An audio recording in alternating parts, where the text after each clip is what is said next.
Crossover. Oh, killer crossover. Just crossover. It just crossed him over nastily. Another victim to the crossovers. Cross him up and sit him down.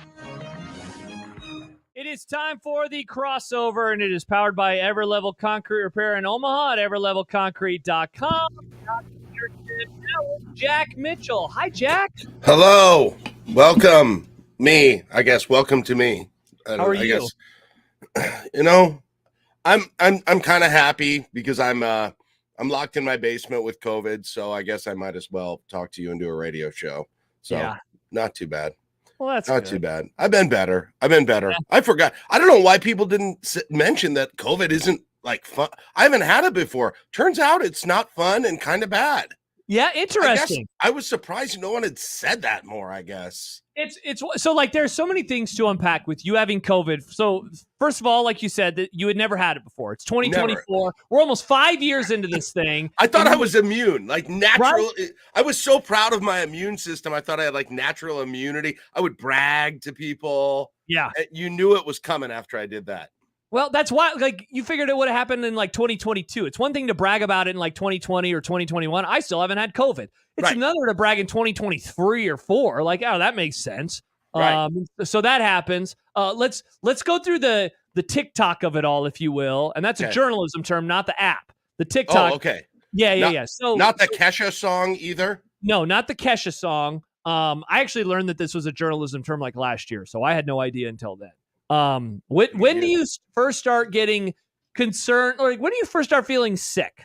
What happened with you? What was going on with your Thursday night? I let's see. I'm trying to remember. Did I do a show here on? I can't remember the last time I did a show. You did. You did our show, or you did the Happer show, but you did it from home on Thursday midday. On Thursday, which. I was feeling fine when I did that. I only did that because, well, the night before was the NBA awards, and I was afraid I wasn't going to get up here on time, blah, blah, blah. Yeah, so I got done with that, and like an hour after I finished that show, I was like, oh my gosh, I feel like crap. Like I do not feel good at all. And then I know, you and I talked a little bit that night, and I had told you I was just kind of feeling crappy. I was just like, it's a head cold. I think I'll be all right. And then Friday was a little bit worse, but I went to work anyway on Friday. It was just, it was like the thing you get a few times a year where you're super tight congestion and a little bit of a sore throat, a little bit of a headache. But as long as you take like ibuprofen and over-the-counter decongestant, it just feels like a normal cold. So I went, and then it was going on still on Saturday. My family had plans with like a dinner party we had been invited to, and it was about Saturday afternoon. I was still laying on the couch the whole day, kind of feeling like crap. And I was like, oh, yeah. Do you remember that thing you're supposed to check for when you're sick? I actually went up. The thing is, I went up to my, our medicine cabinet just to look for some decongestant. And I saw that we had a test there. And I was like, oh, yeah, I kind of forgot about COVID. So I took it out, put it on my bathroom counter, and did the test. And sure enough, about 4 minutes that I had the little piece of paper in the test tube, this very clear pink line started developing next to the blue line. And I was like, oh my gosh, I've got COVID. Here we go. Wow. It's happening.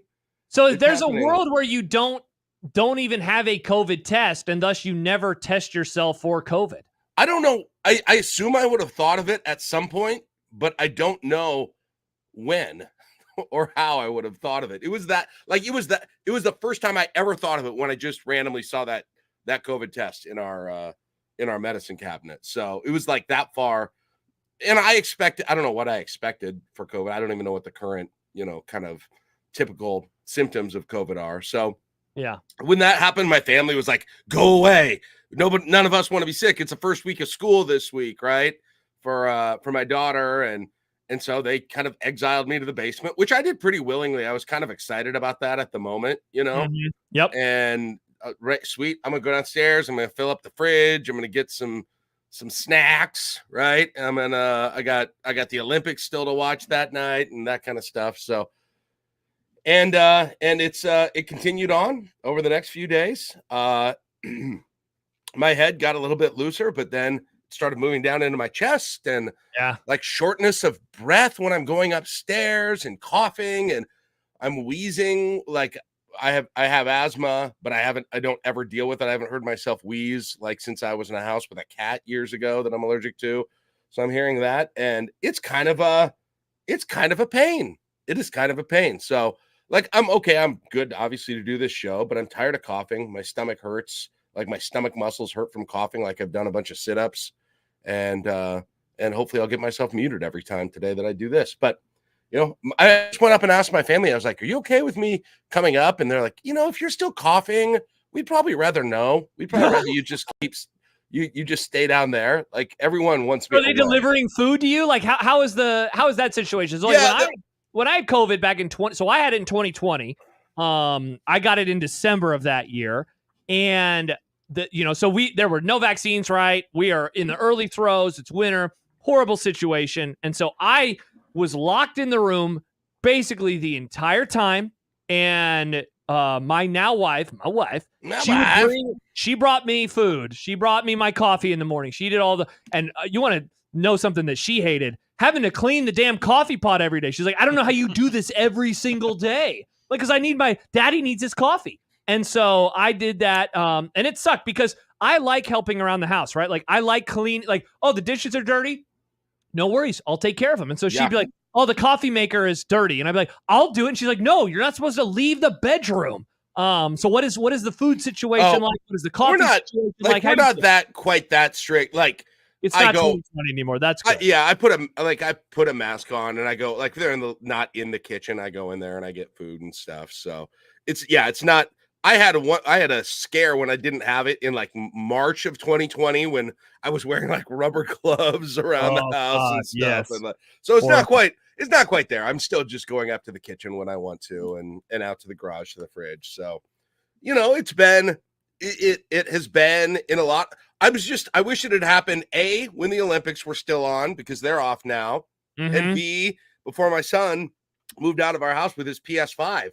Like if those two things were still there, I'd be ready for the long haul. I can do all my radio shows from right here. I don't even have to stop my job. It's pretty incredible. I could make a little home.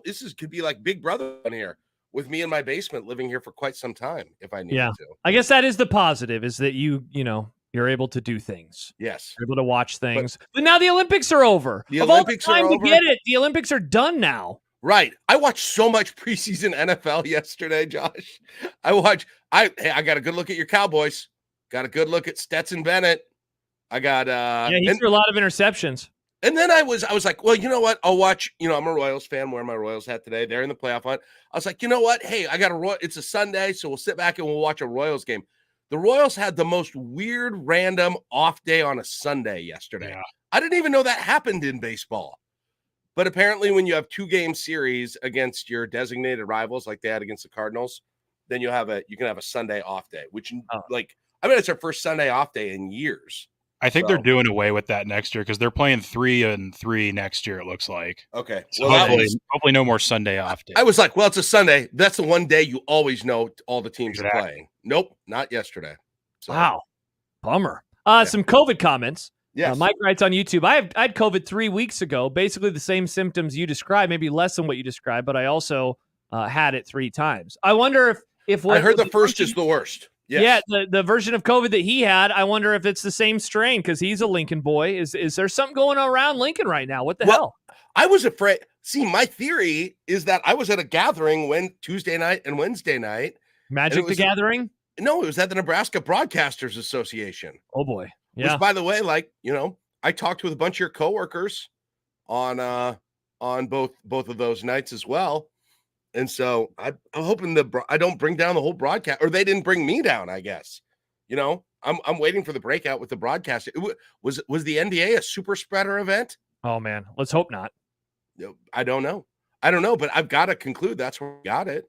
Big group of people, big dinner. It definitely makes sense. The timeline of everything makes a lot of sense that's where you would have gotten it. For sure. And I was thinking back, I can't remember when I got my last vaccine or booster or whatever. I was going to ask you. I don't even know. I don't even know. So I think it was this fall, but I can't remember for sure. So I was wondering about that. But nonetheless, I think I'm going to live. It's just taking a lot longer than I thought it would. And I'd heard enough people be like, oh yeah, I had minor symptoms. It was just kind of like a cold, that I had like lowered my expectations of it for actually having it, that I was like surprised that it was as bad as it was over the course of the last few days. So I might have underestimated it a little bit, but in any case, I'm ready to talk. I am also very excited, Josh, that we are now in the final home stretch before football season with the Olympics over. I feel like we're getting in there. Although, and I think we're going to talk about this in the show, I had like the feeling like when you're leaving a great week of summer camp when the Olympics ended yesterday. Oh, that's a fun way to describe it. Like, it was like, oh man, all my friends, I probably won't see these people ever again. And, we might write letters, but then we'll probably won't do it anymore. And it's just like all of my days were all about this. And my life's going back to complete normalcy. And I'm still trying to figure out like how I'm going to fill whatever that need is between now and when football season starts. So I'm finally to the point now, Josh, where I am. The Olympics really helped in me not pining too much for football season. But as soon as they ended, I'm like, okay, I'm ready for it now. Yeah. I'm not like, I don't need these 3 weeks now. Yeah, Jack, you know what it reminded me of? Because I saw a tweet this morning that said something like that. Like, what am I supposed to do now? What am I going to watch now? You know that, and you love this stretch. That stretch of the football season, it's always like the early part of November, and it goes essentially through like the new year where there's a game every single day. Love it. For over a month, you're like, this is the best. I always have a football game to watch. Towards the end of it, you have massive games, right? Like that part of the NFL season is great. You're getting into college football playoff games, big time bowl games back in the olden days, et cetera, et cetera. And so like when you finally get past it and you have like that, for me, it's always like the Tuesday after New Year's, because then there's not a football game and it's like, okay, so like, what do I do? What do I do now? And like, right. What you just said is what's going on. And that's like, now we just got to get to next Saturday. I saw this tweet from Tom Fornelli earlier. It's Monday, August 12th, which means this is the start of the last week without a college football game until the week of January 27th. So like, we're there. We just got to get through this week. And then we are good to go moving forward.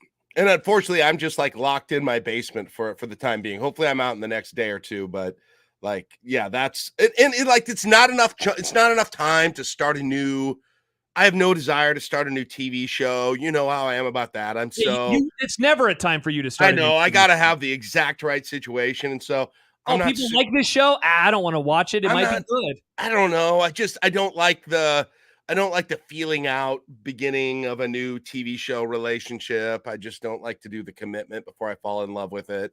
Yeah. Right. I just like to zoom to the hot and heavy part in my relationships. So with television shows, but I still think that's the best way. That's the best way to describe a TV show. It's the reverse of a relationship, right? At the very beginning of a TV show, you've got to show this like commitment. And you're always that's a good point. Yeah. You're at the beginning of a TV show, you got to show this commitment. And I am showing you, I am going the extra mile to show you I love you, even though the passion may not be there like at once. That's the beginning. And then all of a sudden you get in the middle and you're like, okay, this might be right. This is something I can do. Right. I've got other things going on in my life, but this is, and then you get to the end of a TV show, right? You get to, and it's like the first month of being in a romantic relationship where you can stay together.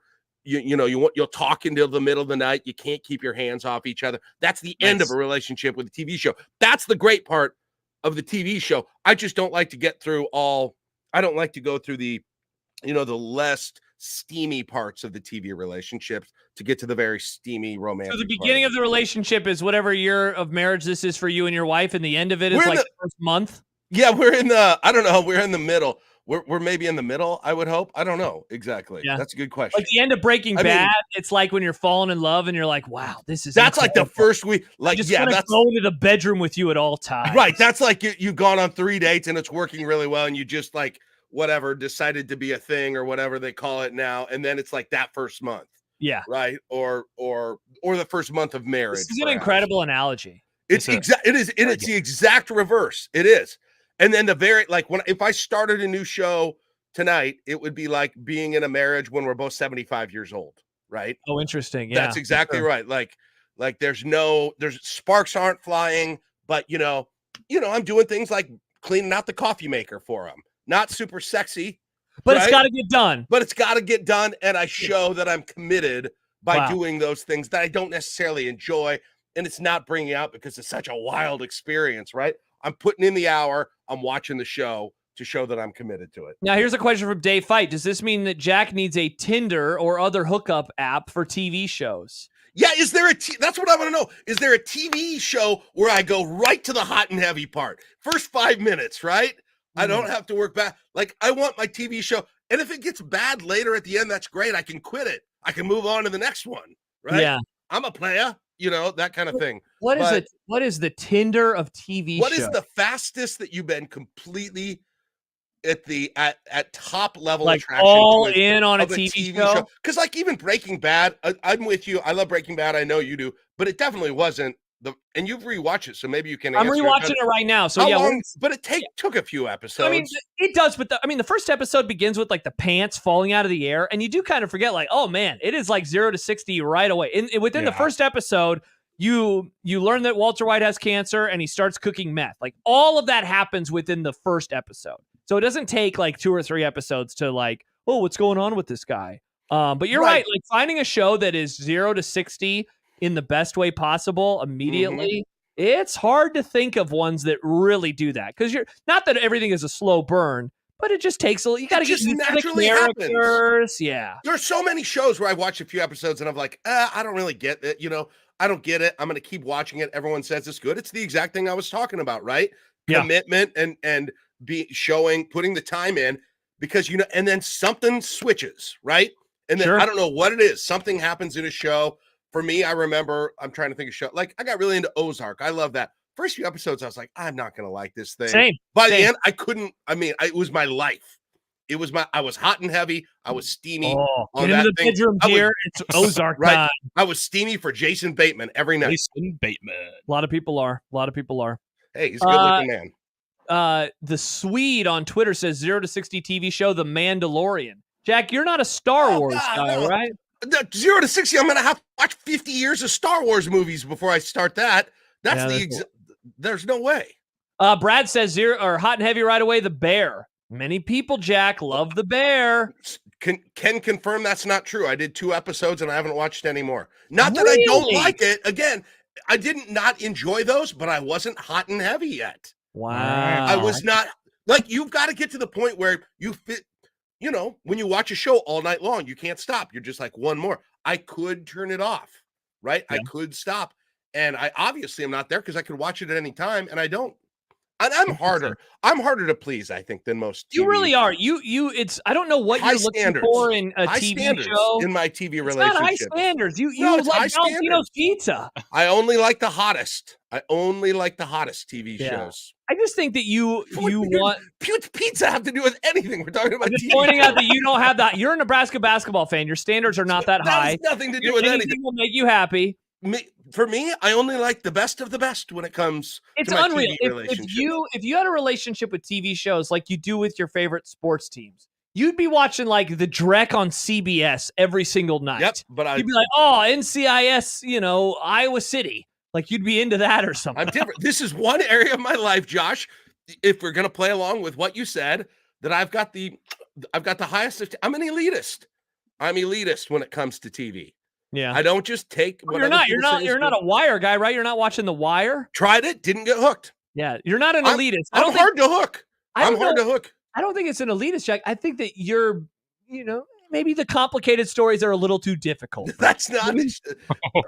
That's not generally it. Although sometimes, I will tell you this: there are some shows where it's just like good night. If I have to take notes during a show, I have a hard time remembering characters' names in shows. I'll get an entire thing. I'll get through an entire show and I'll be like describing. I'll be like, Walter White's wife, whatever. What's her name? That kind of. I don't remember their name. Skyler.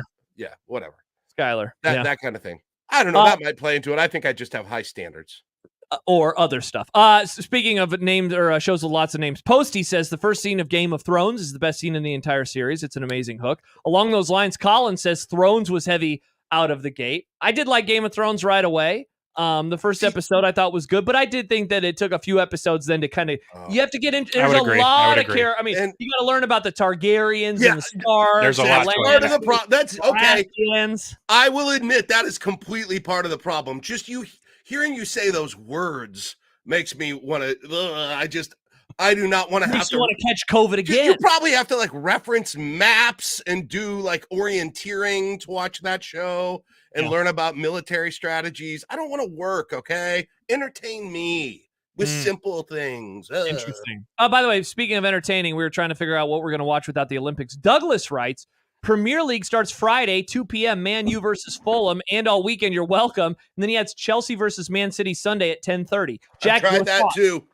I've tried to get into soccer as well. It doesn't take. I want it to take. It'd be so fun. A morning sport. I think it is agreed. I think it is so interesting how a lot of Americans who are, probably, around your age or maybe a little younger, like they just decide to adopt a team for whatever reason in the 100%. EPL. 100%. And then they're tweeting. It's always funny. I have a few friends, they're going to know who they are, but they'll tweet. It feels like they're trying to pump themselves up to like this team. Are you saying Chris Whitney is a pretend Liverpool fan? No, I'm not saying Chris. He has a tattoo on his body.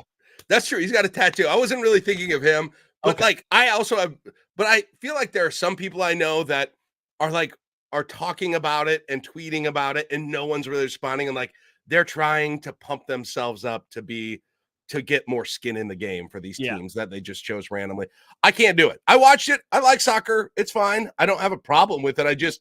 I have a hard time with sports I don't have a vested interest in. Yeah, and Wade says, Wade, don't you do soccer play-by-play? Yes, I do. It's not that. It's not liking or disliking the sport. It's getting into a team. Like, right now, I've been watching the NFL since 1996. So I almost have 30 years of watching the NFL. Same thing for college football, right? So, and then I've studied the history. So I have a very good appreciation of the rivalries, of the players in the games, whatever it is with football. Same thing with basketball. Like, even baseball, I have a really good knowledge on.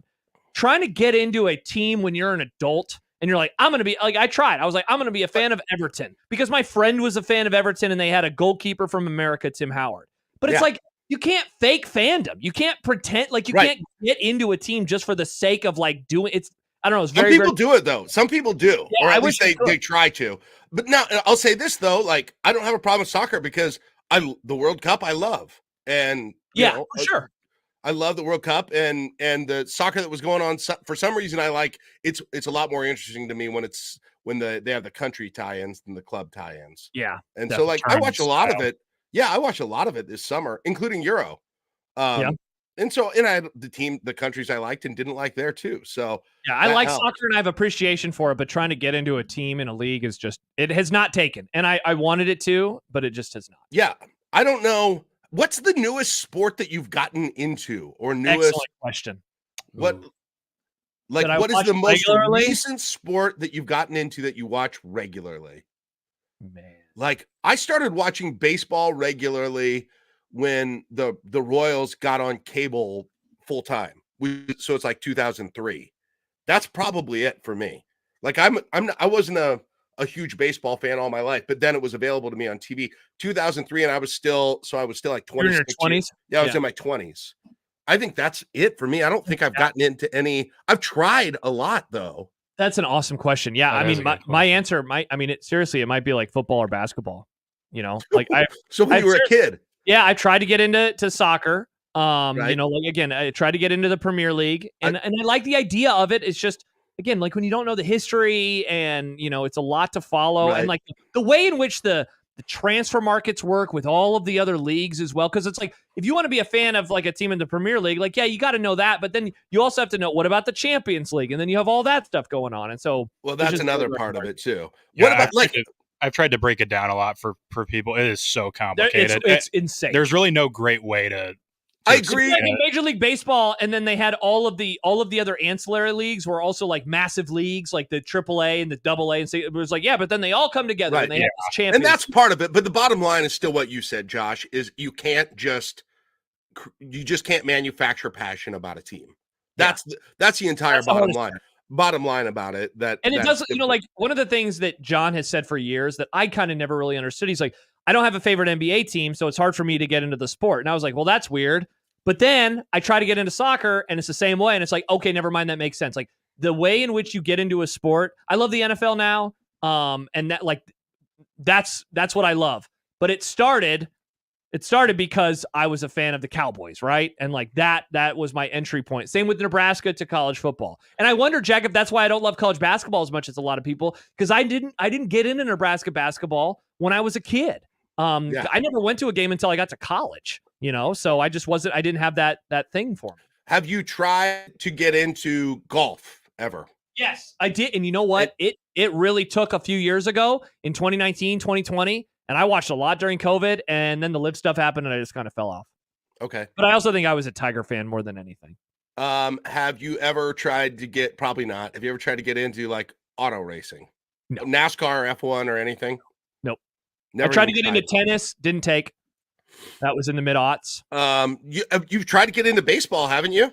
Yeah. And, I watched it as a kid. I still watch it, but I definitely, the 162 of it all is just like, I just know you. You don't go you're not like me. Like I'll go home and I'll be excited. I'll be like, oh yeah, there's a Royals game on, and I'll be. Yeah. You won't, if you were alone, you wouldn't turn that on. Or I was at the beginning of the season. I was turning on stuff on the MLB app a lot just to like have his background noise while I did it. But yeah, definitely not like, oh man, I'm gonna go home and watch the Mariners game.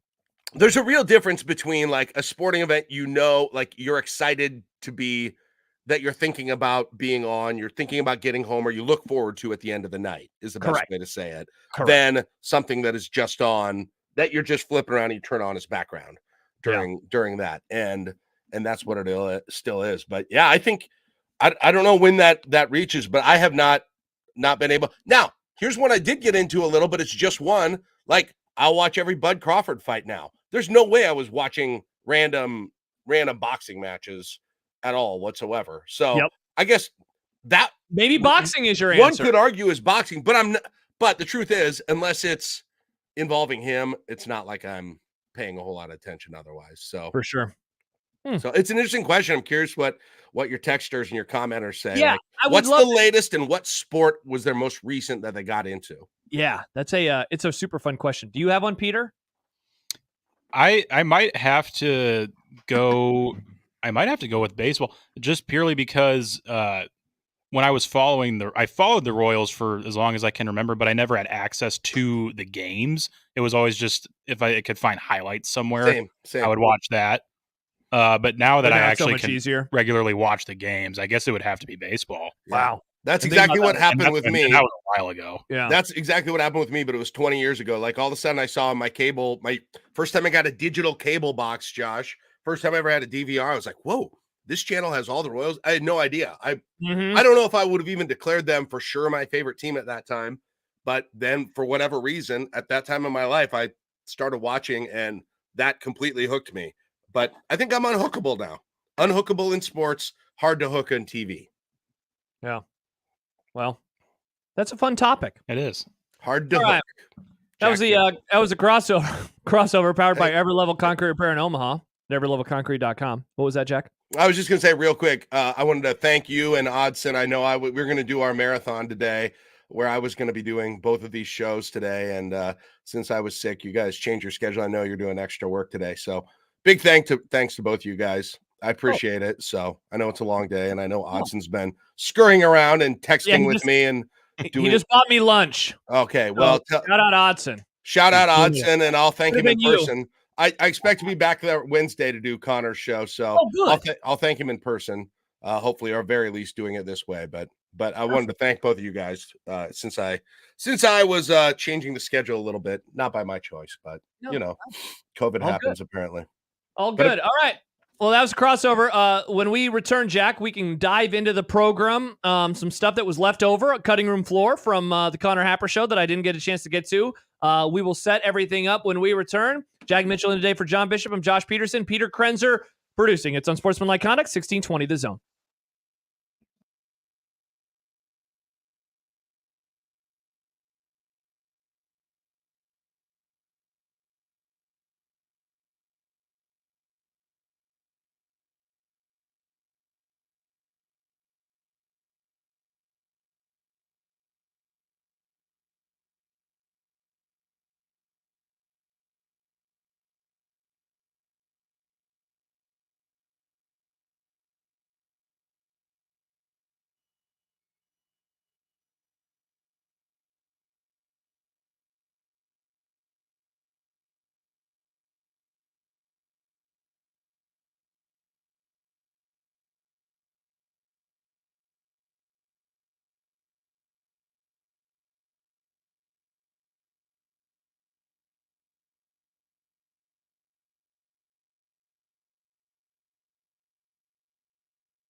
Oh, baby. We got Jack Mitchell in the house, and we have Peter Krenzer in the house. What a day it's going to be, Jack. Let's go. Let's go. Ready to go. I ate half of my club sandwich during that last break. Nice. Let's see if I'll eat more. Nice. I got me a Gatorade Zero. Trying to keep electrolytes going, hydrating while home. This is a watermelon splash. So. Oh, wait. Do you not hear the open right now? Not at all. Okay. I was like, dang, he's just going to type over or talk over all I of thought the it already. I thought it already played. Sorry. No. You're good. You're good. Because I was like, Jack knows he knows how the open works. But no, you're good. Welcome in, everyone. It's Unsportsmanlike Conduct here on 1620 The Zone, 1620thezone.com, the 1620 The Zone app, zonetv.live. Jack, so many ways that people can watch us, that they can listen to us. And you have, for those who missed it in the crossover, Jack has COVID, which is why he was unable to make it here. There were a lot of people that were pumped for you and me doing probably some haters and losers, of which there are many. Yes. But there are people that are excited for you and I to do 8 consecutive hours of radio today. Well, next time it won't happen. Next time that Connor has a baby and John goes to watch the Dune Buggies, we can do that. When the stars cross for that to happen again. Actually, there's probably some random time during basketball season that opportunity could probably come up again, I suppose. That is definitely true. Now that he's got a baby, he's probably gonna have to stay home and take care of a sick baby. I know how that goes. Odson misses work all the time for his sick kid. Yeah. Why are kids so sick all the time? Listen, I don't know. Maybe mine are fine now. Well, actually, they weren't feeling good either, but they both tested negative, so that's good. But yeah, I don't know. So anyway, everybody's like, "Why is that jackass talking over the intro about his Gatorade?" I had no idea. I'm sorry. No, you're good. You're good. There are some people who fill in, and they don't. It's obvious that they never listen to the show because they'll just blow right through all of the words. So I am excited. When you kept talking, I realized, he just doesn't hear the open. I listen to the show enough to be very aware of how the open works and that sort of thing. But let's have a moment. Can we have a moment of honesty? Can we take it? You talk all yeah, you eat. I am going to be getting back to my P1 status as a unsportsmanlike conduct listener when we get into the fall.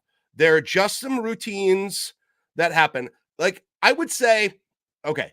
You are a creature of you can say what you're going to say, but you are very much a creature of habit. You are like this with radio shows. You are like this with podcasts. Yes. You love being in season. When you get out of season, you don't really engage as much anymore. So like I am a unsportsmanlike conduct listener when I'm driving during the off season. And when I say the off season, I really mean the time between the basketball season. Yeah, the end of basketball season, or maybe even, I guess you could maybe even say the College World Series, but probably the basketball season and the beginning of the football season, which we're almost in now. So we probably gotten over that. But once we get in season on both of those, I'm like a listen live where I am or a podcast in those situations. So maybe it's a little interesting. Maybe there are some listeners who are like me with that whole thing. Definitely are. There definitely are people that are football only people. I know these people, and I will go through and I'll look for the segments that are talking about, especially the Monday after a game, right? Especially the Monday after lose the game, or even no matter what. Usually by Monday I'm ready to hear content. There are definitely days after losses that I cannot do the post game call-in show. I can't do any content, right? Where I can't do any of the post-game call-in shows, any of the articles, anything. And usually after 24 to 48 hours pass, I'm ready once again, but I've got to have a cooling off period. So this is good. It's like a confessional to be able to tell you. Now you can tell me the few times you don't listen to my show, and then we'll both be in this situation. So there are these days of the weeks that they end in Y. Those are the days. Yeah, that's the off season, right? But what about the in season? Yeah. Well, what is in season for you? Like political season? We're in political season now, Jack. Is this your time? Special session season? Yeah, look, I don't know. Not to tell your producer how to do their job. Whoever that person may be moving forward. We don't but if you guys did timestamps on the description for the podcast so I could find John's interview Because I'll be honest, I don't care about the city of Lincoln. Like, oh, we got a new road. What are your thoughts on the new road? Wow, this is not at all what my show is like. Oh my God. You guys talk about the new roads? We might mention it briefly, but we do not ask for, we don't talk like a puker. And B, we don't ask for calls about what you think of the new road. That is not. Maybe you should. Have you thought about that? Man, the stereotypes are really heavy right now with There's working water on 90th Street. How about that? That's the first time for everything. No, but if you guys had timestamps, so I could be like, oh, John Bishop, he joins in on the show. It's 8:35. He joins on Wednesdays. Dirk Gatlin when he used to join. It'll take 30 seconds for you to find it. And another reminder, I'm not a regular guest. It's unreal. I barely ever talk to you, Jack. I would love to get to talk to you People more. are like, when could we get Jack and Josh together? We're mad that we didn't get the marathon. That's what I was saying, over the course of the last 2 weeks when I've subbed in for Connor. Well, I was supposed to sub in for Connor 4 times and doing this show and everything that we do. I was like, man, if you couldn't get enough of me at any point, you definitely can get enough of me now. So that's exciting for everyone. Well, they've had their fill. Me too. Given I've done 8 hours today by the end of it. Scott says Josh is 30 years younger than the demographic of Jack's show. Yeah, exactly. Not true. That's just not true. The stereotypes. 30 years younger. Stop. Yeah. So I'll be 36 in a few weeks. Do you think so? The audience is 66. Bunch of 66-year-olds. No, I probably can't share this, Josh. But we have. Let's see. How can I say it in a way that we have target demographics that are communicated to us in a way that we get some incentives. Yes, sure. I think that's a solid way to say what I know you're trying to say. Yes. I'm picking up what you're dropping. It's not related to 66-year-olds? No, not in the group. Not in the group. But you are. So I'm losing out. He is a 35, soon to be 36-year-old? You're right smack dab in the middle, as a matter of fact. Maybe on the front end of it. Yeah, that's true. So just again, correcting stereotypes. It's what I do. Mike says apparently Josh listens to Grow Lincoln with Robin and Dave at 8:10 a.m. on Thursday. I don't know what that means. I don't know what that means. I don't know whoever dropped that. That's serious. I don't know. That was Mike. Mike, that's funny. We have the comments section, Jack, on the stream. I know that sometimes you struggle with reading comments. I know it's difficult. I'm just on the private chat because I'm talking to you on the private chat. Okay, I apologize. Right. Yes. Robin and Dave come in and do watch it? No. They come in and they say, hey, there's a new you're going to make fun of this, but it's really good. There's like a new building going up in town. And they're like, hey, we found out this restaurant going in. Wouldn't you like to have that for Omaha? Sure. Right? Yeah. Or supposedly getting like a Chicago deep dish place. Like there's all these places that are supposedly coming to Omaha. People ask them, or I ask them, and they go find out that answer. Is this new? We know first what all the new restaurants, all the new retail coming in are, and it's it's a very popular segment that we've been doing for over a decade on my show. Some other people calling out what you guys talk about on the show. Charles says another Olive Garden opened up. Oh man, Lincoln. Okay, number one, Lincoln's only had one Olive Garden ever, so that's wrong. This would be another one, so that'd be the second. Charles says I went to Slim Chickens on Old Shady. I love making fun of the food in Lincoln. It is so bad. Clarence writes, I didn't hear the open either, and I found the Gatorade info riveting. There you go, Jack. I bet you did. People on the stream didn't hear the open, so got your Gatorade. Got my Gatorade. My Pepsi. Watermelon. Omaha writes, you guys are dinosaurs. I don't know what that's about, but all right. We're old. Oh, we are. I guess I am. We are. Yeah, you're almost 50 now. Dude. Oh my gosh. Is that okay? How are you doing with that? You're 47 now, famously. It was your birthday last week. Happy birthday, Jack. I'm holding on to those 40s. I got 3 more years of 40s. Sure. That's crazy. No, it is. Jack, when COVID originally was happening, you were closer to 40 than you are now. It's crazy because when John and I did our show together, again, I mentioned this very frequently, like doing the bit of calling someone old. I think I created that in local radio. I think I built the foundation for you. Interesting. For you to I was the guy of doing that originally. So without you, I couldn't call people old. Correct. Well, I mean, I don't know if you'd be sitting in the seat you're sitting in right now if it wasn't for me, but yeah, you couldn't. I laid the foundation. Okay. To be able to do that. I'm the Bill Russell of calling people old. right? So that the Michael Jordan and the LeBron Jameses of calling people old could come along later. So, and so like I used to give John, when we did our show, he was in his upper third. He turned 40 in 2012. And I 2011, I mean, 2011. And I made fun of him relentlessly for turning 40. Yeah. And now you're almost 50. And now I'm almost 50. After all of that, it's it's a real sunrise sunset situation, as they said in Fiddler on the Roof. Meanwhile, John is now in his mid-50s. To which he would say, no, he's 53. That's not mid-50s. I said that recently. I said, John, you're in your mid-50s now. And he said, no, I'm not. No, we're not there yet. He did not appreciate that. Big Al, I feel like this is a good time to mention they're putting a Cheddar's in Village Point. Yeah, you guys got chain restaurants everywhere. I drive by them all the time. Sure, but we also have local. Yeah, there is. The Cheddar's is over off of L Street. At least it was. I don't know. I'm just going by Big Al here. Okay, all right, Big Al.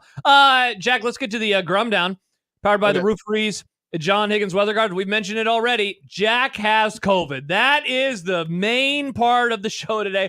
Congratulations. Almost 5 years later. Look at that celebration. How about this? Jack has COVID. Look at everyone. Woo! Jack has COVID. Look at this. Woo! Oh, everyone's so excited. Dylan Raiola hype and what it means for things. Now, again, Jack and I, we occasionally will talk to each other, sometimes with microphones in front of our faces and sometimes not. One of the things that has come up lately is when I say like, Dylan Raiola, I think he'll be good. And Jack says, stop it. I'm going to plug my ears. I don't want to hear about this. So we could get into that. There were leftover running back numbers that I did not get to on the Happer show.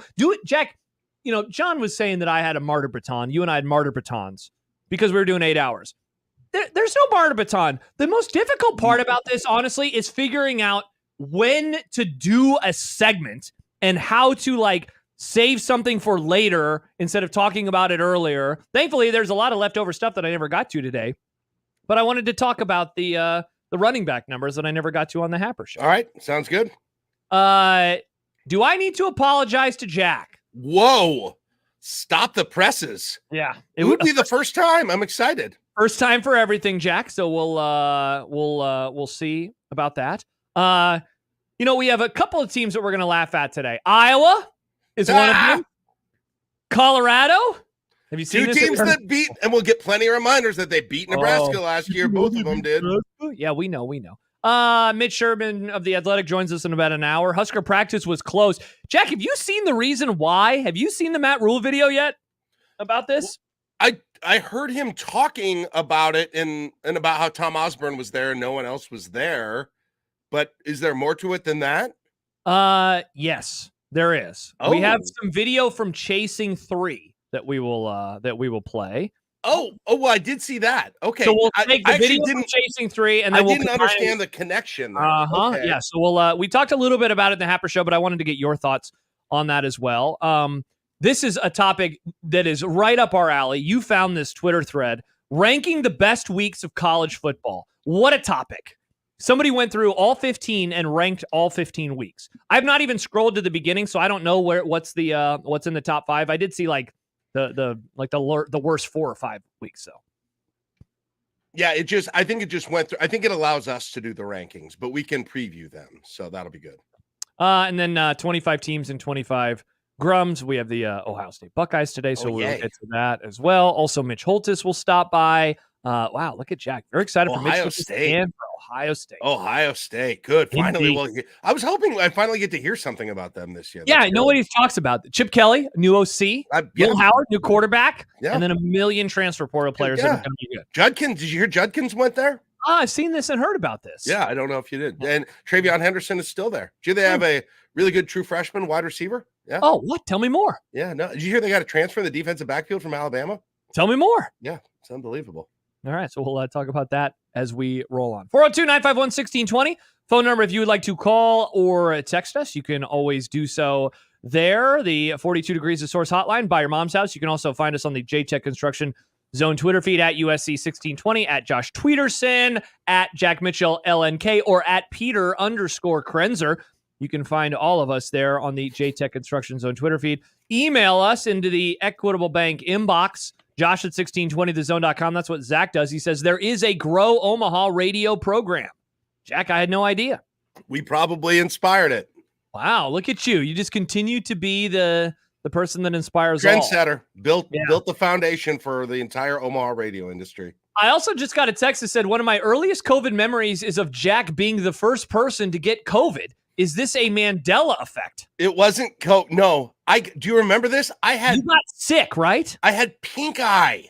Oh, I had pink eye, and that was like listed as one of the potential symptoms in the very early days. And a doctor, I went and got this, like, we had this telehealth that you could get through our insurance at work, and I did it. And the doctor I saw was like, yeah, you probably should stay home for 2 weeks or something like ridiculous like that.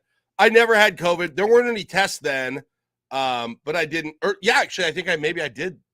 No, I can't remember how you got tested then, but I did never have it during that whole time. In fact, I wasn't even sick then. My eye was just like a little pink for one day, and they made me write it. They made me write it out as if I had it.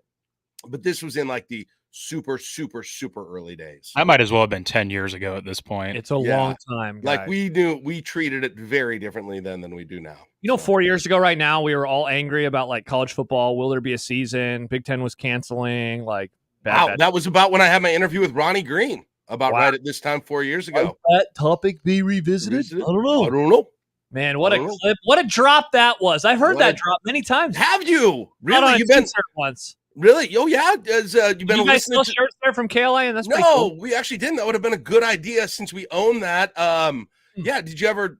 I assume you've just been listening to our podcast of it a whole lot. Yeah. We just talked about it earlier. I love the podcast. Just wish there were timestamps. Oh, we'll do that for the Ronnie one in case you want to keep listening. Okay, go back in time and fix that one up, and I'll check it out. All right. So that's all that we have coming up on the show today. We would love to have you along for the ride, and we appreciate Jack for he's playing hurt. He's playing hurt today.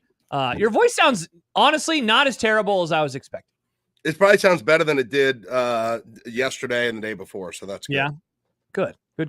All right, when we return, some fallout's too strong, but we'll talk about the comments from this weekend, what Matt Rule had to say, and we'll play that video as well inside of our stream. And there's just a lot to talk about, so we will do that. Jack Mitchell in today for John Bishop. I'm Josh Peterson. Peter Krenzer here as well. It's Unsportsmanlike Conduct, 1620 The Zone.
Josh Peterson, Jack Mitchell with you on this Monday edition of Unsportsmanlike Conduct.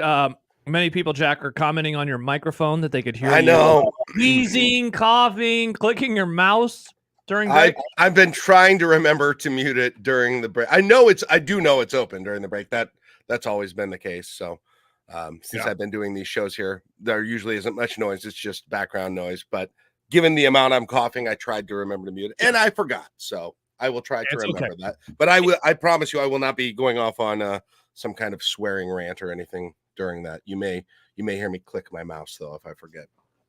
By the way, I mentioned it's been 4 years since there was a lot of controversy and stuff. Kelsey points out on the J-Tech Construction Zone Twitter feed, the Big Ten canceled football 4 years ago yesterday. Was that what it was? I remember that day.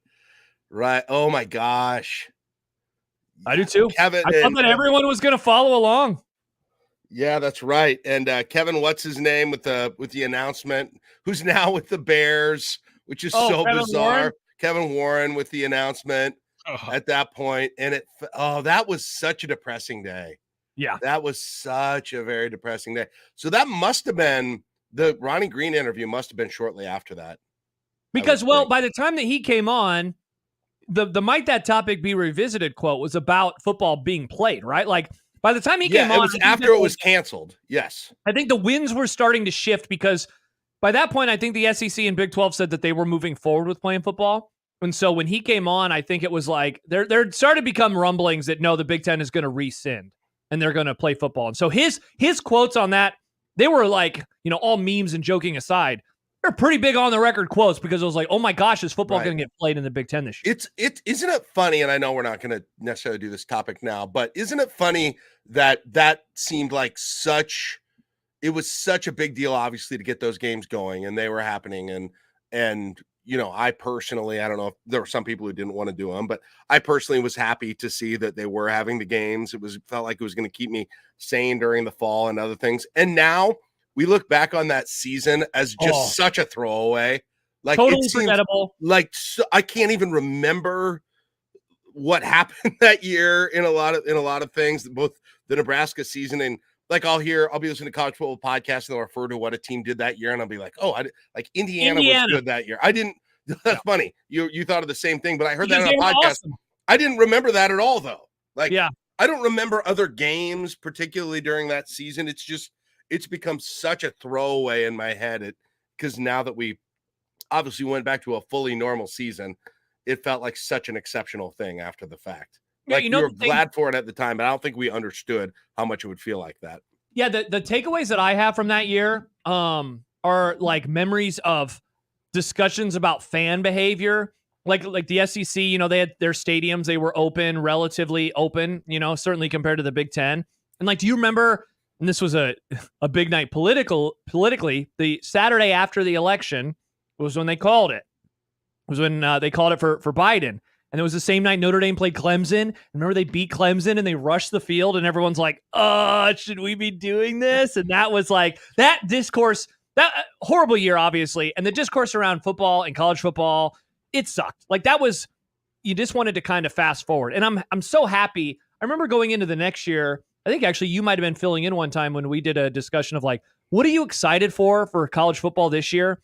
And for me, it was just all the normalcy returning.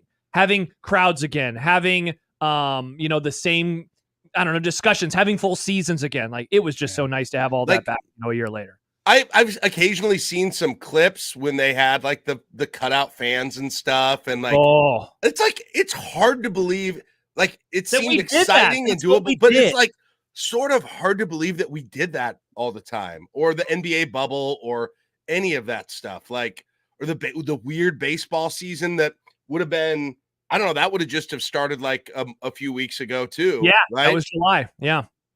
4 years ago. And so like all of it just seems, it's hard to believe that it all happened now, which is dumb to say because it did. And we were there and it was only 4 years ago, but it kind of is. Indeed. One more thing before we get to Matt Rule, a text from the 402. I think this might be your burner phone, Jack. Josh knocking the food in Lincoln is laughable with his horrible food takes. At better restaurants. It's true. It's a great, it's better restaurants. Well, first of all, you just don't know. Outback?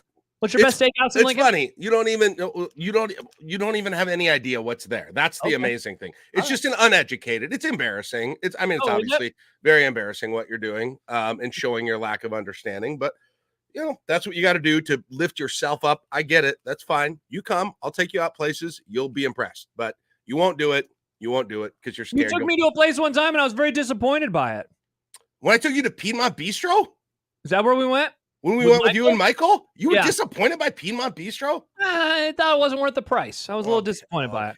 I had a pretzel pulled pork from there. Yeah. Very good. Very pretzel good. bun pulled pork. That's a good story. Come on. I apologize. Yeah, whatever. It's embarrassing. I think these comments can maybe lead right into the Matt Rule video, because Max says all the hype around the 2021 Week 0 game against Illinois had a lot to do with the first full stadium sporting event in football, and maybe the first overall in the country. I remember that pretty well. It was indeed. NBA playoffs that year opened up. There were more fans. Events were bringing back fans, but that was the first time I think that it was like good to go. Was it? Okay. Totally, I didn't remember that. I think I could be wrong. I think it was, though, given that it would have been the first college football game of the season, and then the NFL hadn't started yet. I went to Kauffman Stadium for their second home game that year for the day after opening day on the first full season. And it was where they sold out like a third of the stadium. So you had space all around you. And they would come and yell at you if you didn't have your masks on. Oh, really? Yeah. And that was 2021? Yeah, it was spring of 2021. So that would have been a few months after that. Right before things were getting to like normal. Because I remember the Knicks had a playoff game that year where they had like the section for those who hadn't been vaccinated and the ones who had, and it was like, remember the section that had it looked like a damn party, and it was like, this is a great arena. Oh, what a time. Well, along the lines of fans in the stands. So we talked about this a little bit earlier on the Happer Show, but I did want to get your takes on it, Jack, just given given how you feel about Nebraska football. Do we want to go in the order in which the quote was said and then the video, or do we want to play the video first because that happened during the 1890 practice? So if we go timeline-wise, the video should come first and then the Matt Rule quote, even though we got them in the inverse order. What do you want to do? I saw the video last. I don't know the connection. I think I know both of these things, but I'm not sure I know the connection. So maybe do the video first. I think that maybe makes more sense. All right, perfect. Let's start with the video. So this was in the latest Chasing 3, and this dropped yesterday, Jack? Yes, last night. Okay, and real quick before we play it, did this part stand out to you at all, or was it just like, oh, hey, there's a... Yes, it definitely stood out to me. Okay. So let's get to this. This was Matt Rule inside of the latest Chasing 3 video that Nebraska put up on YouTube yesterday. Hey, look at me real quick. If you guys want to know why we've lost a lot of close games, you just saw it, okay? We thud here, but because there's people watching, you don't want to look stupid because you're leveraging the football. We're just grabbing people and pulling them down, which means either you're not a good athlete or you're not doing what we're trained to do. Our seniors, their first drive, they go sit on the bench and practice. Appreciate it. And a fight breaks out. A fight breaks out in front of the fans. So I'll make my point. But this is why we lose. Because the minute there's people here, we don't do what we do anymore. How about we have pride in the way we practice, Jamari? Do your job the right way while we're out here. Yes? Do everything right. You can't change your shot with the game on the line. You do what you do. And I'm demanding you do it right. Or I promise you this will be a long night. For no reason other than I'm not losing. And that was losing. Not the result. The process sucked. So go to the rest of the practice. And I expect a standard, Ty. I expect a standard from you older guys. It's time to win. It's time to win. Winning is every day. Let's get to work. Let's go to work. So that was Matt Rule in the latest Chasing 3. I imagine, Jack, the part that really jumps out to you is the part, again, I've now heard or watched this clip, I don't know, a half dozen times. It's that part in the middle where he talks about this is why you lose. This is why you're losing games, because people get around and you're not playing like you know how to play anymore. Pretty interesting. What are your immediate takeaways? And just a little bit more context on that, because I don't know if the clip that you had, especially people who are listening on the radio, could tell. It was basically looked like there was some kind of a skirmish that had broke out last week. Yeah, that had broke out during the 1890 thing. Just I'm sure two players got tangled up, and and they were pulling one aside after the fact. I couldn't tell who it was. I actually thought about as I was watching it, going back and rewinding and seeing if I could figure out who it was, but I didn't actually do that.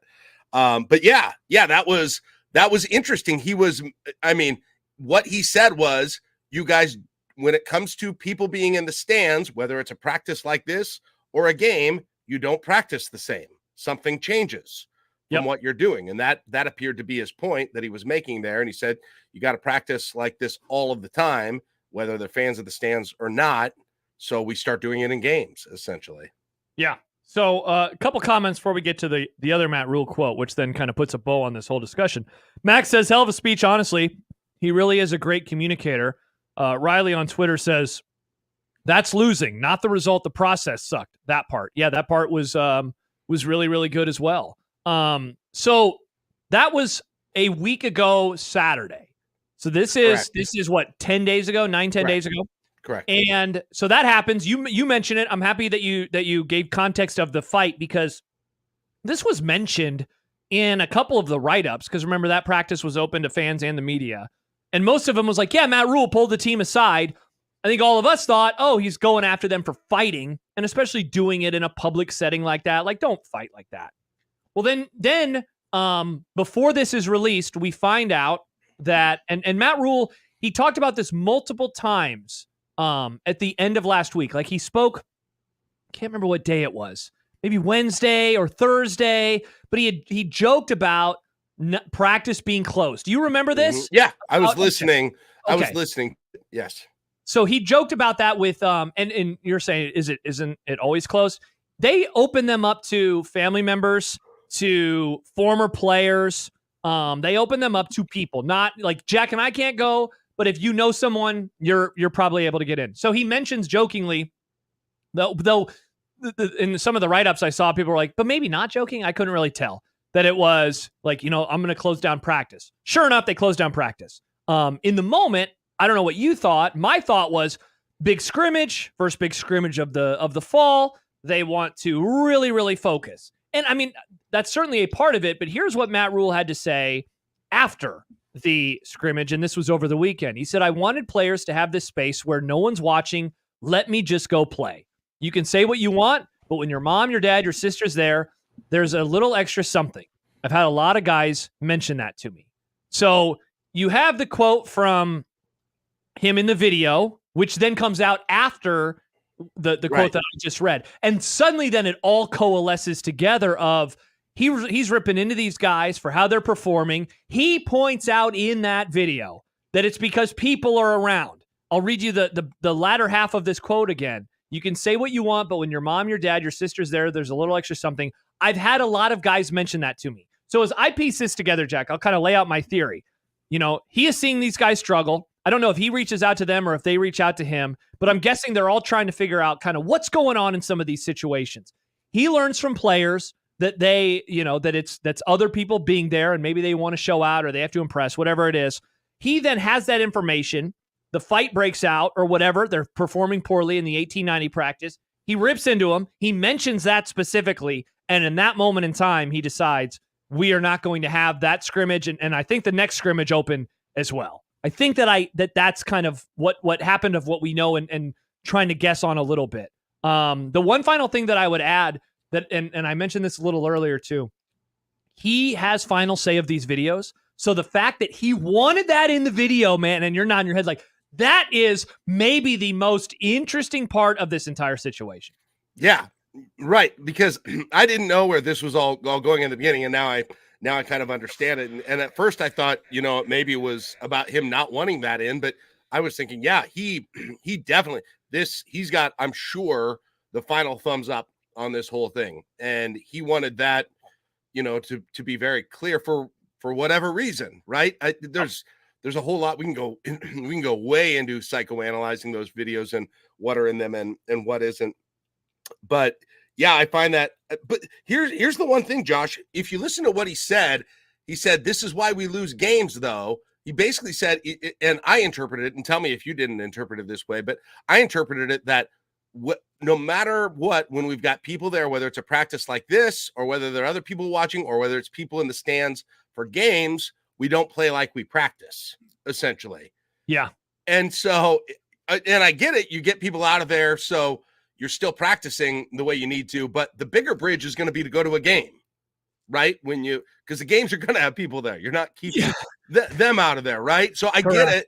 Like, I get it. You're going to get hopefully a better result and people not thinking about that. But you got to get what he said is you got to get it out of your system, right? You got to practice the same as you play. You got to practice the same as whether or not your mom's there or not, and all of those things. You need to be even. You need to perform in the exact same situation that you do on August 1st, as you do on September 1st, as you do on October 1st. And like, that's the rub of football, right? Like, trying to be at the same level all the time. It's not even about raising your level of play. It's about not lowering your level of play.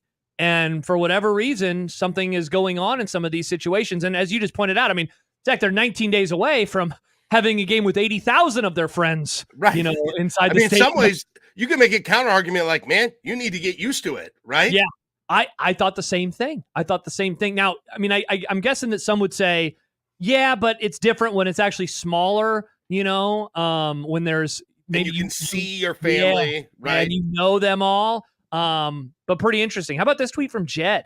Jed says, Rule has made these speeches before. I was at a scrimmage in the first spring. I think he means 2023. And Rule separated the sides after a bunch of mistakes for gassers. And before they ran, he yelled, "This is why you haven't made a bowl game in 6 years." Yeah, so like he is very, and going back to what Max said, he really is a great communicator. In the clips that are released here and there, certainly in this one, I feel like he is excellent at like cutting. Like he's not being a jerk. He is being matter of fact, and he's calling it out and like, coaches, you got to do this, right, to raise the level of play. He, I think, does an excellent job in these types of situations.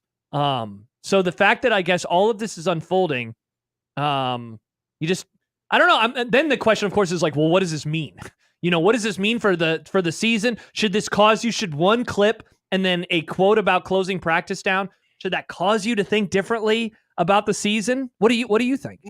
I don't think differently about the season. I think I'm glad because, as we have discussed ad nauseum through multiple coaching staffs, for whatever reason, when this team gets into certain moments in games where there's adversity and it's a game situation, they change. Yeah. They change the way they play, and you can almost see the pressure of that moment, the game. And I've never thought of it as being related to having, people there as opposed to not people there. But who knows? Maybe that's a part of it. I've always described it as responding to the oblique moment. And once the oblique moment happens in a game, this team has consistently, under at least two coaches, has consistently changed, and then they don't act like themselves, or at least act the way that they did the rest of the game.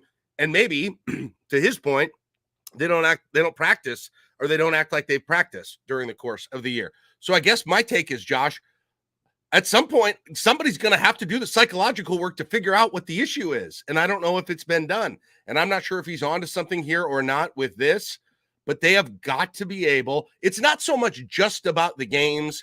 It's about the games in certain moments, to me, is what I see. And now he's practice all the time, so he obviously knows a lot more than I do for many reasons. But yeah. Oh, sorry. Were you going to finish your thought? No, that's all I like.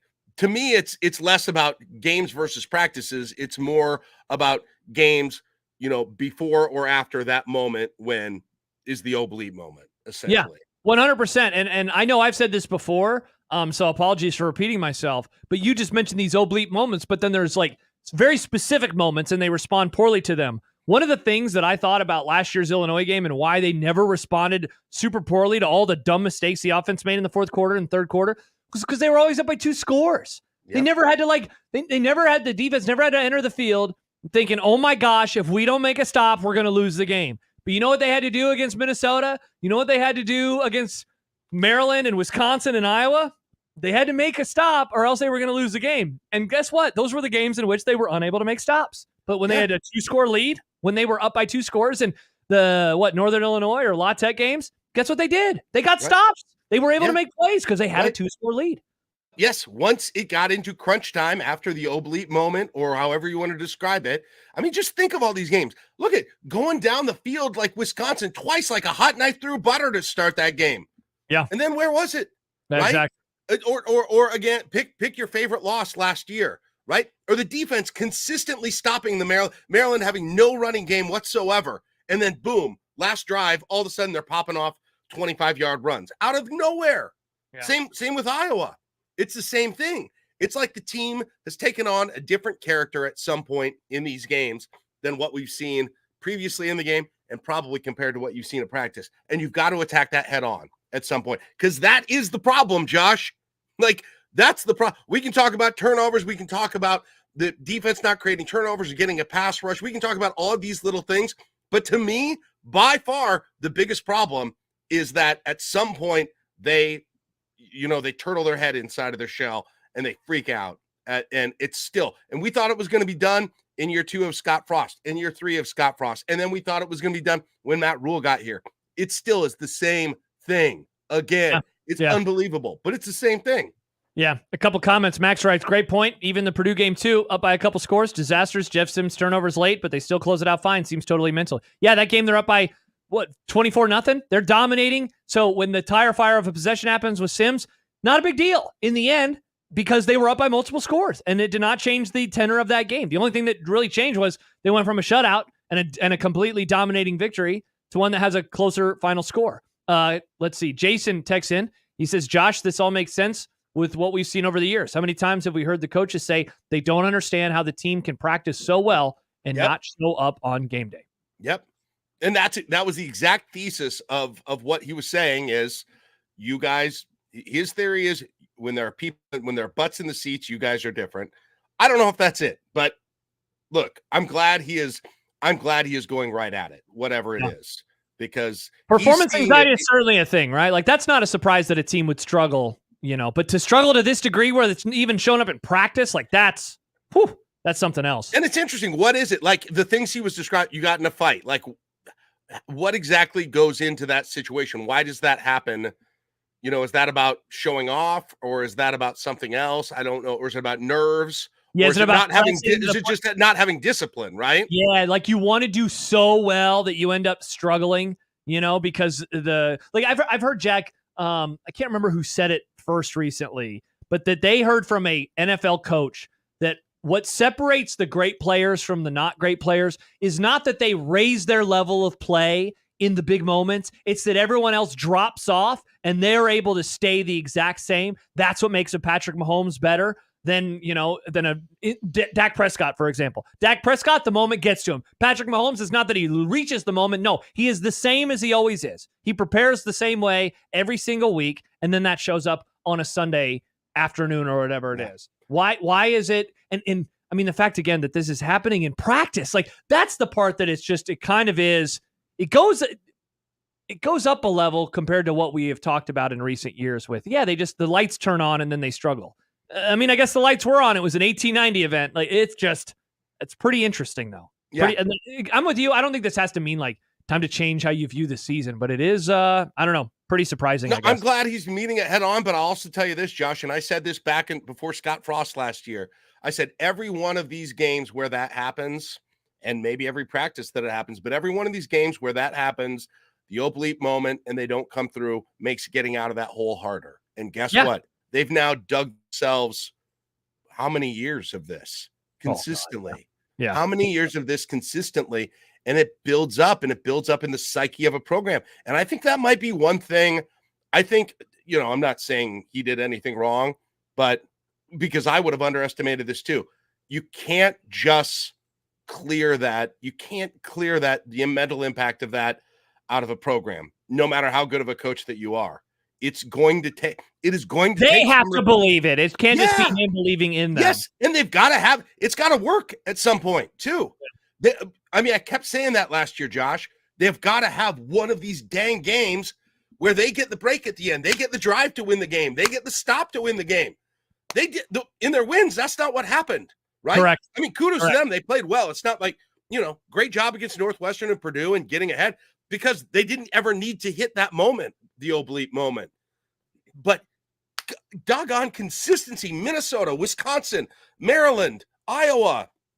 I'm forgetting one. There's another one too, where it was just all you had to do, make one stop or make one score at the end of the game. Go back to season before and the season before and the season before. It's never happened. And I'm not even exaggerating. It's never happened for like a decade in this program.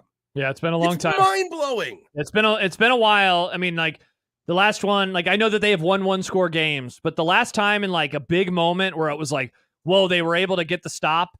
I mean, I know we bring this game up all the time, but it's like that 2016 Oregon game. They take a lead late and they get a stop late and then they're victors, you know? Yep. But otherwise it has been, Since been that, other than that, it doesn't exist, I don't think. Yeah, it really, it's it crazy. Really I mean, they had that Purdue one, the Mike Riley Purdue one where Stanley Morgan got a touchdown. That would be another one, but I don't know. And Scott makes a fair point too on the chat. He says coaches need to take some of the blame too. Picking Sims, end of half pass call that ends in the interception versus Minnesota, leaving Irvin in game at the end of Northern Illinois game, gets injured. We're on coaches too. It feels like it's happening to them too, to be honest, Josh. Well, and I know we brought this game up or these games up a million times, but the end of the game against Wisconsin, the end of the game against Maryland the week before, like those were, I know the players made the mistakes, but the coaches made mistakes in how they decided to use the clock and the play calls. Yeah. Everyone failed in those moments. One quick question from Chris. He says, any idea on why Rule called out Jamari Butler? I guess when I heard that he was involved in was he involved in the fight?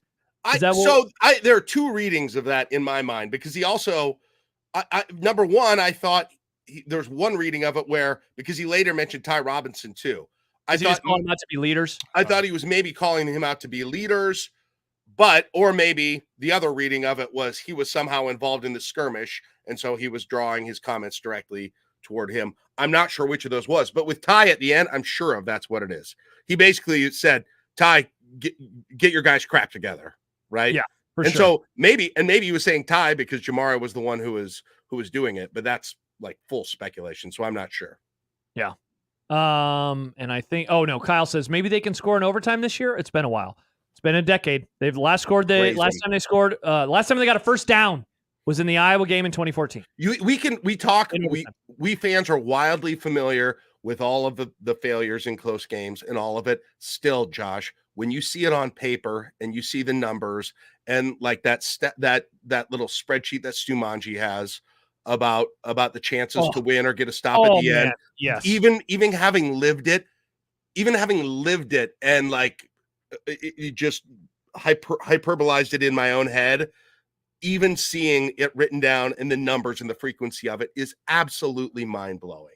Just completely mind-blowing. Yeah, indeed it is. One of the ways in which Nebraska could close out some of these games would certainly be with help from the running back room. Speaking of Stumanji, Jack, he had some incredible stats this weekend about the running back room that we will bring to the air. I was going to discuss this earlier with Odson, but we ran out of time, so you and I can do so instead and talk about a room that I know a lot of people are wondering and if not outright worried about. So we will talk about the running back room when we return. Mitch Sherman will also join us in a half hour. We can get his thoughts on the topic that we just explored and what he is to make of what Matt Rule had to say to the media and to his players about fans and watching in the stadium and how that is affecting the team. Mitch Holtis will join us a little bit later as well. Peter Krenzer in today for Nick Grimm. Jack Mitchell in today for John Bishop. I'm Josh Peterson in today for myself. It's Unsportsmanlike Conduct on 1620 The Zone.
Josh Peterson, Jack Mitchell, Peter Krenzer with you on this Monday here on Unsportsmanlike Conduct, 1620 The Zone and 1620thezone.com. Jack, popping open a beer or a Coke? Oh, Coca-Cola Zero. Yep. And people say I hate Coke. Do they? People say I bash Coke. Well, I do. I am one of the rare people I do not support switching to Coke products at University of Nebraska events, but I do find my favorite cola to be Coke Zero. But it's not about the Coke. Wow. It's not about the Coke Zero. I'm about the Diet Mountain Dew. That's my priority. Jack Mitchell, JD Vance. No. That guy ruined. Drinking Diet Mountain Dew was cool until that guy came along. Jeez. Yeah, I didn't realize it's like the Michael Bolton in The Office Space, right? Oh yeah, why don't you just go by Mike? Why should I have to change my name? He's the one who sucks. Why should I have to change my pop preferences? Right? He's the one who sucks. Right, exactly. Or he's great, depending on what you want to hear. That's true. We'll break that down coming up later in the happy hour. Yay or nay on JD Vance. The running back position. Jack, many times this offseason, you and I, again, when we're just chatting with each other like we sometimes do on Saturday mornings or Wednesday nights for no reason whatsoever, we've talked about the running back room. And it seems like, to set this up, we're in agreement, right? That we're not so optimistic, but at least intrigued by like who's going to stay healthy and maybe be good this year. Not confident would be the word that I would use, right? Not confident, but hopeful, maybe. Hopeful that here's kind of how I look out of it. I feel like at this point, and there isn't a huge sample, but Emmett Johnson is by far like the most known quantity in what he can be. And we still didn't get a huge sample of him last year, but I feel like that's, you got a good sense last year of what he can be for the team. Now, I think the other guys, I don't know if all three of them, but maybe some of them, you hope might have a little bit higher ceiling than he does. Yep. But you just don't know, in the case of a couple of them, if they're going to be healthy enough to do that, or if they're going to be able to get back to that form. Or in the case of Dowdell, I just think you don't know who he is. For sure. Based on, the place that we're looking at it all from. So that's kind of how I think ideally you would like to get a lot more from that position than you did last year. But you do kind of know what Emmett Johnson is there. That's how I look at it. Yeah, I think that's a good way to describe it. As we kick off looking at some of these numbers from Sumanji, Zach emails into the Equitable Bank inbox. He says, Rule mentioned Dowdell by name unsolicited this weekend. So for those of us watching, I know that the Carter Nelson discourse started because Matt Rule brought him up on his own volition. He wasn't asked about him, and he was like, yeah, you switched positions. And, now what, a week and a half, 2 weeks later, everyone is wondering what kind of impact can he have on the team this year. Dowdell, remains to be seen. Obviously was a highly ranked player, though, coming out of high school, going to Oregon. So Stu Manji, our good friend, and you mentioned it. So first of all, he has that graphic that goes around, anytime Nebraska loses a 1-score game. And it's the most depressing. It is the most shocking, depressing graphic I've ever seen created on a spreadsheet by far. Yeah. The worst part is it's not that like, oh man, they lost a 1-score game. The issue is that it's like, here's what they have done with the football in these 1-score games on their last drive. And it's always like 3 and out, turnover, 3 and out, 3. I mean, like, it's very little production, very few first downs, let alone, winning the game outright. And so that's always been one of the problems. But one of the things that he did this weekend, and him and I were trading messages this morning, he was looking at the running back room. And I think probably because, it's been a large part of the discourse lately. And so a couple of stats that he had that just really jumped off the page for me. He wrote, Irvin and Ramir, so Gabe Irvin and Ramir Johnson, have played a combined 8 seasons of football at Nebraska and have just one season in which either player rushed for more than 200 yards in a season. 200! Just 9 combined rushing touchdowns in 8 years. Wild. First of all, that 2 guys can play and combine 8 years and then still have more eligibility. So this year they'll reach a combined 10 years of eligibility. Gabe Irvin, I believe, would have another year next season, right? This really? Year. I think so. Wow. Now I got to look it up to see if he would probably between a regular red shirt and a medical red shirt, that would make sense. Let's see. So his first year was 2000. So 2000? Oh, no, I know he's been mind. around a long time, but not that long. No, never mind. He signed. I thought, did he sign with Nebraska in 2000? When did he sign? No, that's 24 see. years ago. He wasn't born yet. 2021 red shirt. Okay, so 2022 red shirt freshman. Okay. And then sophomore. All right. So never mind. So so he'll have one more year, Jack. So he still has a season after this, which again is wild to think about. Anyway, so those guys have combined for 8 years of football. Only one time has one of the players rushed for over 200 carries or over 200 yards rather in a year, and only 9 rushing touchdowns in 8 years. When I think of the dire running back room, I feel like that stat did an incredible job of describing maybe why I am not as optimistic as some people are that this group could break through, because the stats over 8 years show it's going to be really difficult to do so. Yeah, someone would have to do something that they've never been able to do for a variety of reasons, and not necessarily because of their own fault, but if one of those two are the ones that leap up over Emmett Johnson and have the higher ceiling, it would be something we've never seen before with them. And it's not impossible, but to his point, to Stumanji's stats, you've got a lot of sample size on what they've been able to do for whatever reason or haven't been able to do. I'm still, to me, if you ask me about the ceiling, I still get most excited about it's Irvin. Okay. Like it still is. Do you have like a particular reason why? And because I'm not arguing with you, because I think I agree. Just with as little of a sample size as we have, Josh, it's just like individual plays like that I've seen where I feel like I've liked what I've seen from him. That's really it.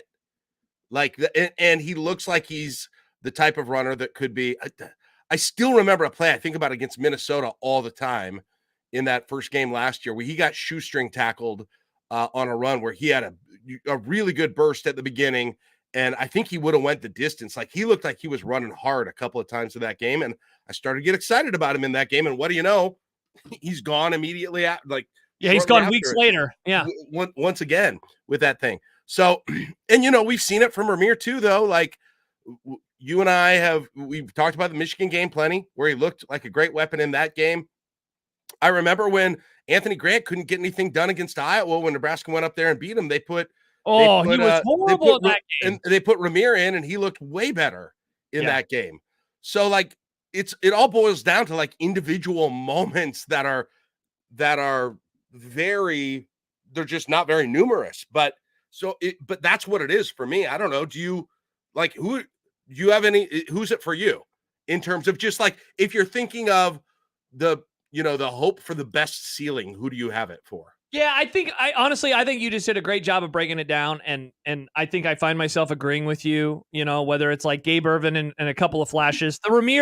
The Ramir game against Michigan, I think, is the best game that any of the running backs have ever had at Nebraska, right? Like, I don't think that is arguable. But unless I'm forgetting something, I'm going to pull it up real fast. But he had that touchdown, the play that I always remember from him in that game is the reception, right? Yeah. And that was back when they were talking about playing him as a wide receiver too. Yeah. So in that game, he had, 17 carries for 67 yards, 6 catches for 105 yards, and a touchdown.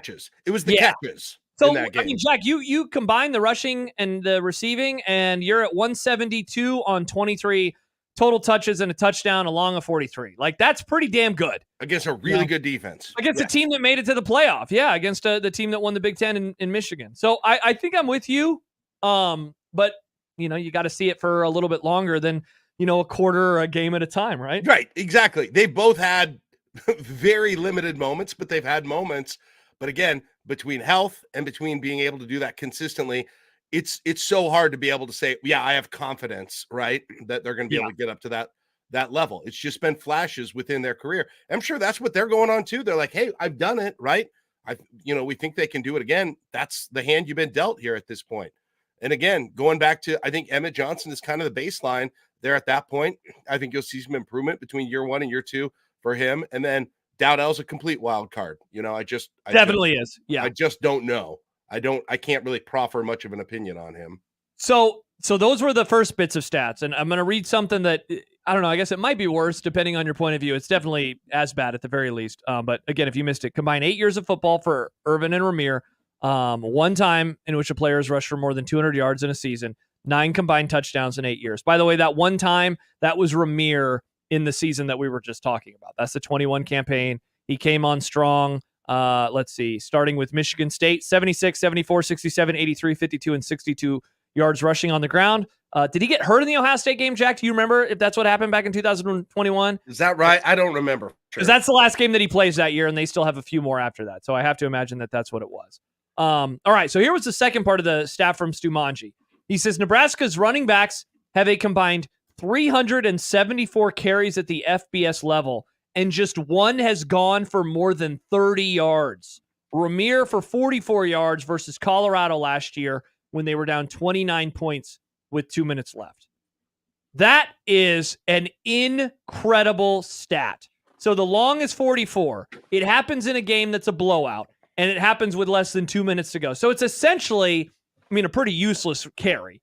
It shows up on the stat sheet, but otherwise he was unable, or any of these guys have ever been unable to break through and have a really great run. And that goes back to what you said about Emmett Johnson a few moments ago, because I find myself I've talked myself into his floor this offseason. Like, oh, hey, if you can get 60, 70 yards a game, you're feeling pretty good. 60 yards a game, that's 720 yards. Mm-hmm. 750, like, I'll take that. But one of the big issues is that they've just been unable to break through and have any semblance of long carries. Any semblance of long carries. It's crazy. Last year, Emmett Johnson, 90 carries, 411 yards, 4.6 average. Irvin, surprisingly, Irvin did get 38 carries last year. Almost half the number Emmett Johnson got, which kind of surprises me. It just happens in so few games, right? What is it, 3 or 4 games? Let's see. I think 3. I think it was 3. Is that right? He did play fully against Colorado, I know. He had 38 carries for 196, 5.2 average. So that goes to what I said. He had 3 games. He played 3 games. The very limited amount he had 5.2 yards a carry. And then because Ramir only had 12 carries last year, and he was 5.4 yards a carry too. So, I just don't know. I don't know what to make of that tiny sample. I was excited about how Irvin looked last year, although he, to your point though, and Stumanji's numbers points, he didn't ever just tear it off against Colorado he kind of needed to. He had a lot of chances against Colorado, and that never really happened. That one big run by Ramiro, I think, was in garbage time that they ended up having there. The one big run between the two of them. So. Yeah. Well, one of the things that I know that I've talked about a lot this offseason is when people ask, hey, what are reasons for doubt, or why are you worried or whatever? I always come back to playmakers, and I think of playmakers on both sides of the ball. But I think doing this exercise and seeing that stat in particular, again, in Nebraska's running backs, the longest carry any of them have ever had is 44 yards. And that's the only one that's even gone more than 30. When I think about this group and ways in which you go from 5 wins to 8 or even 5 wins to 7, it's about getting those big chunk plays. I think they're going to be able to have them through the air. They did last year, right? Jalen Lloyd had some big plays. Malachi Coleman had a 1 or 2 long receptions, and they had that with a quarterback that left a lot to be desired. I definitely think that they're going to find the big plays through the air this year, whether it's with Nayor or Banks or any of those other, young, faster guys. Can they find any of those big plays though on the ground? The long rushes are going to be gone from the quarterback position this year. Those are going to be non-existent. Whereas last year, Sims had a long touchdown run. Harburg had a long touchdown run. Even Chuba had a long touchdown run.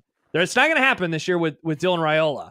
So can the running backs, can they get carries above 30 yards? Can that happen? It needs to. And I'll tell you what, if we look back at the season and Dylan Raiola is playing at a, first, second, or third all-conference level type season, he exceeds, I don't even know what expectations are, so that's not a way to say it. If he has a really good season as a true freshman, I guarantee you that's going to mean that one of those running backs or multiple of those running backs had really good years and became exactly what you're talking about, became a weapon. I'm sure of it. That is going to be a huge key to him being able to have some level of success, because if that becomes there's no weapon, and look, you're not giving up big chunk plays to those guys, defenses obviously are going to adjust, right? You adjust to where the weapons are on the team, and that's going to be the passing game. Yeah, and we talked about this last week. Like, Jack, is there a world where the defenses that are guarding Nebraska are like putting a ton of their guys back and they're forcing them to run because they just don't buy that Nebraska has any semblance of a run game that can break off large chunks? Won't get beat deep. Yeah, I don't know. Maybe. Yeah. We'll see. So, sobering stats. Very, very sobering stats that we have. Sky did ask, he goes, you guys keep referencing the Stumanji graphic. Can't watch the stream. Can you tweet it out? I'll see if I can find it. It's a stat that not a whole lot of us want to really think about. But man, it is in, I think, no, that's not it. That's a rare basketball stat from Stumanji as Wow. I found it, Jack. I will tweet it out for Sky. But yeah, wild, absolutely wild. I think the one that I have is actually before the Iowa game. Yeah, it is indeed. One other thing, just a little wild card to throw in this discussion. The way that these guys pass block, these running backs pass block, is going to factor too into the ones that the kind of playing time that they get too. Definitely, yeah. So do they trade good pass blocking for maybe more less game breaking ability? I don't know, maybe, but it'll be a big factor because that sometimes is going to be your last bridge to keeping your quarterback healthy is that running back making a last minute block. So whichever guy, and I don't know who it is in that group, but I know in the past they've kept guys on the bench for that reason, and this year I think that'll be even more of a factor. Jay Todd, before we go to break and welcome in Mitch Sherman, he says, if you had an 8-team Big Ten fantasy draft, would you even draft a Husker running back? Well, number one, because there's 4 of them that might play, absolutely not. An 8-team? Yeah. No, for sure not. I mean, there's not in a league with 18 teams. I don't know if I would in a 16-team league. Just given the running backs that you've got in the seriously. Big Ten. God, you don't want two from Ohio State right off the bat. Two from Ohio State. You got one from Michigan that you're obviously going to take. You've got one from Iowa that you're going to take. You got Malusi from Wisconsin. You got the Rutgers guy that you're going to take. I mean, where they're going to carry bigger loads and they've had more success in the past, and that's not even getting to who like somebody like Indiana has or something like that.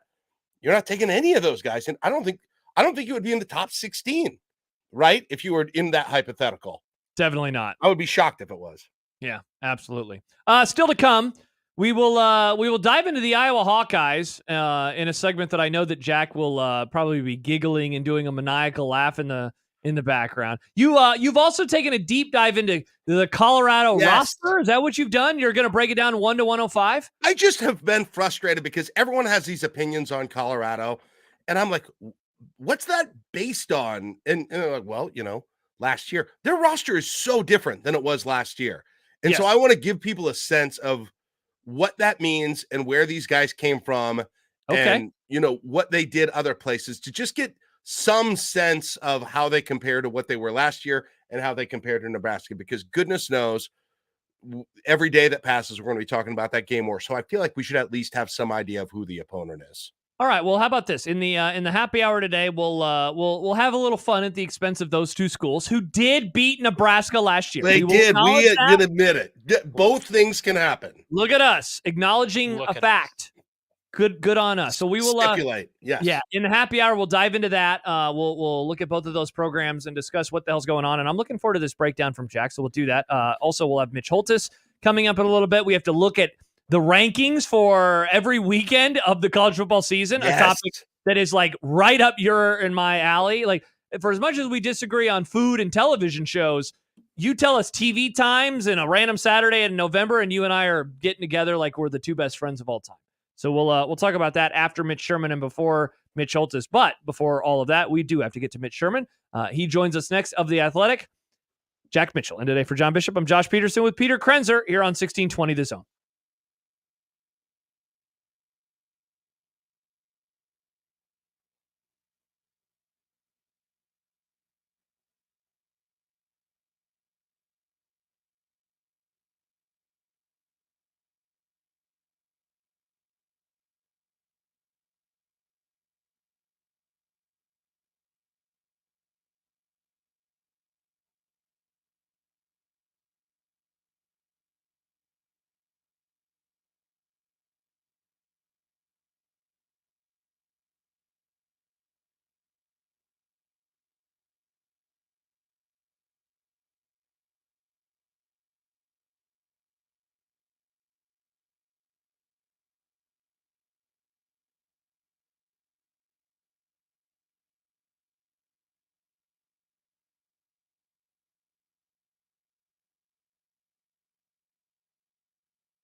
Mitch Sherman of The Athletic joining us.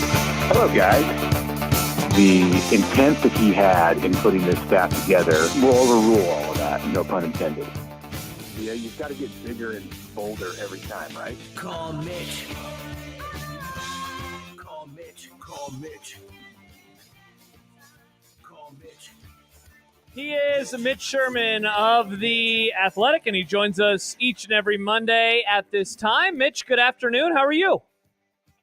Good afternoon. I'm well. How are you? We are doing excellent. Hey, Jack and I earlier, we spent some time talking about something that you and Happer did this morning as well, and that was the kind of 1-2 combination of what Matt Rule said on Saturday after the scrimmage about friends and family being around, and then the video that came out in Chasing 3 and about how they were performing at the 1890 practice last weekend. So I know that you guys have already talked about it for, 10, 15 minutes this morning, but what are your just kind of big picture thoughts on this? The thing that I guess I keep coming back to is how much control Rule has over the program. And so the fact that it was released on that video, I mean, it says a lot, and it says something that I guess he wanted out there, and we're just trying to figure out what that is.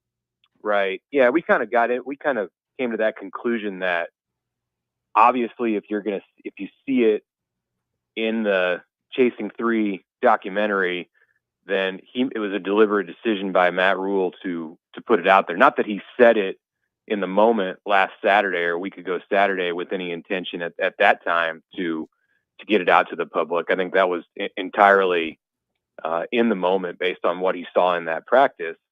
But after digesting that and thinking about how best to handle it, I think he wants the players to be accountable. And a way to create accountability is through awareness and transparency. And I don't think he wants to hide the fact that he, at that moment, and, we'll ask him the next time we talk if it's a larger concern, has seen some hesitance on the part of players to perform the same way when the lights are on that they have performed in practice in private. And that was their first moment, the beginning of the first practice this year where they've had any large number of fans watching. And he saw something that he didn't like.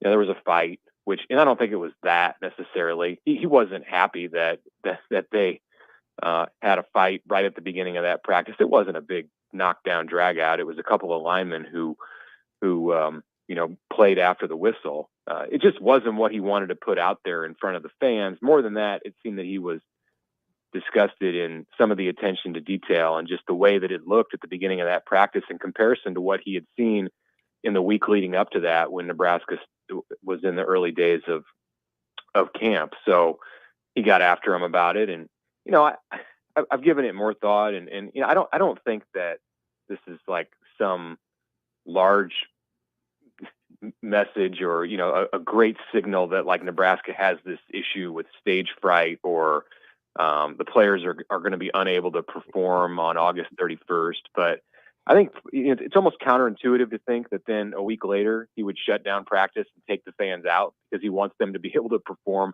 with people in the stands. But, I think, look, that you're going to have to do it on August 31st and every Saturday thereafter mixed in with one Friday, couple Fridays, but you're going to have to do it then. So let's get it right, I think, is his mindset. Let's get it right before we get to August 31st, because there's no going back then.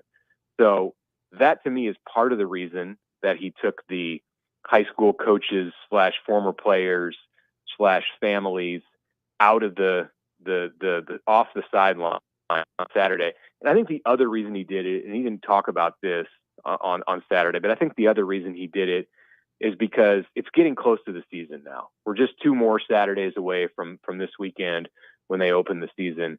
And I think he wants to eliminate some of the narratives that tend to float around when there are 500-600 people standing there, even if it's 200 people at practice. Those people talk and then other people talk, and there's just all kinds of distractions and drama that can come as a result of that. And I think he wants to shut that down as much as he can. Are there people there for generally every practice? Those types of people, whoever it is, family, high school coaches, the former players, whatever. Is that real normal? Is it a big crowd? Not as many as at a scrimmage, but Okay. like last Friday, for instance, when the media were allowed to go to practice for 25 minutes, 20 to 25 minutes in the beginning, there were former players there. There's high school coaches there. There's some 1890 folks who are there.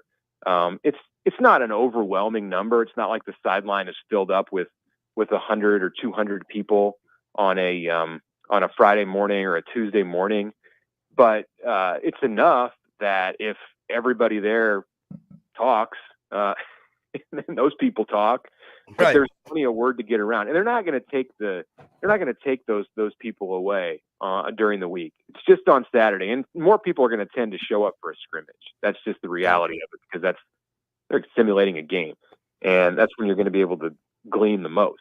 And it was last Saturday and then this Saturday when he's going to keep people out. Mitch Sherman of The Athletic joining us right now on the 42 Degrees The Source hotline. Mitch, one of my pet projects lately has been kind of diving into some third down defense numbers from a year ago. And one of the things that I have discovered in recent weeks was this, that, so the Nebraska's 45th in the country on third down defense overall. Obviously not terrible, not the best either, but the real disparity was in the wins and the losses. In wins, they would have been correlated to the second best third down defense in the entire country over the course of the whole year. Meanwhile, in the losses, they would have dropped down. I believe the number would have been 110th again if those numbers were correlated to the rest of the schedule. Is that one of those? We talk a lot about sacks and takeaways. Seems like third down defense is one of those numbers that the better that gets, and this is an obvious thing, but that's how the defense and that's how the team really is able to take that next step. Why do you think they had those issues last year in those losses, and how could it be fixed in 2024? Well, I think some of it is just kind of, and I heard you talking about this last week on the show, and I found it interesting. I didn't do any kind of a thought project myself on it, but like my initial observation is that in most of the close games last year, Nebraska lost. So the wins were wins by larger margins. Now, the Illinois game was a close game, but by and large, when Nebraska got in close games, like has been the trend in other recent seasons, they haven't fared well. They're played poorly in one-score games, in case you haven't heard. We're all aware of that. So the wins, you would think that, yes, the third down defense is going to be good because those were generally larger margins. Why the third down defense was so bad in the losses, that's a little bit tougher to decipher because you're talking about several close games and then one or two that got out of hand. Mm-hmm. That I don't know. That's it I suppose reinforces the fact that Nebraska had some trouble last year getting home against the quarterback when it was in obvious pass rush situations. I think Tony White's defense was effective at sacking the quarterback and getting pressure on the quarterback in kind of the unexpected moments because he did it with misdirection and chaos and, players coming from unexpected places. But if it was 3rd and 8, I don't think Nebraska was nearly as good as, your middle of the road team in college football. Those numbers would indicate that they were toward the bottom in being able to shut down like the 3rd and long situations. And, that's kind of the feeling that I got, just like my memory of just looking back at the season. It seemed like there were, and this is not like a scientific thing, but it felt like there were a lot of times where the opposition had 3rd and a long way to go, and they're in the games that Nebraska lost, and there they are completing passes. I mean, it seems like Wisconsin did that, Michigan State did that in close games in crucial situations. So where Nebraska, I think, can be better this year, in part because their defensive line is stronger and older, is just getting to the quarterback when the other team knows the pass rush is coming. Maybe there are players who have matured enough. I think Jamari Butler, I think James Williams, I think Cam Lenhart, and then the two big guys in the middle, Robinson and Hutmaker, in addition to some players who come out of the secondary and the linebacking group, this is going to be a more mature, advanced defense in getting off the field on 3rd and long when you should. And that should help those numbers. Mitch, last week you did a piece that broke down the entire roster where you kind of went through the 120 and just wrote like a sentence or so about every single player, which, by the way, I thought was incredibly informative. I really liked that. So that was a great idea. I'm just curious, going through that process when you actually had to sort of go through the entire roster and then do a little bit of looking back at who's there. Did the process of doing that impact kind of your thought about any of these position groups? Was you look at one and say, wow, this is kind of a lot deeper than I thought, or a lot less deep than perhaps I thought, and actually doing that rather than taking in the whole roster as a whole? I don't think there's any position group on the team other than maybe like the specifics of offensive tackle, especially now that Teddy Prohaska is down for the year, that I would look at and say they're really thin. The secondary is really deep. They have enough everywhere else. The defensive line is deep. I mean, the running backs are big on numbers. So I had that takeaway from it. The secondary especially, there are just so many players there. Right. I think and one of the things I thought about as I was putting this together is like, where's Nebraska going to shave spots a year from now? Yeah. Because there's so many. We don't know all of the specifics of what the 105 is going to look like, and that's the new roster cap with the terms of the House settlement. But when they go to camp, I think it's going to be 105. Now there may be some other players who are allowed to be around in the off season or even in the season, like on an injured reserve or a practice squad.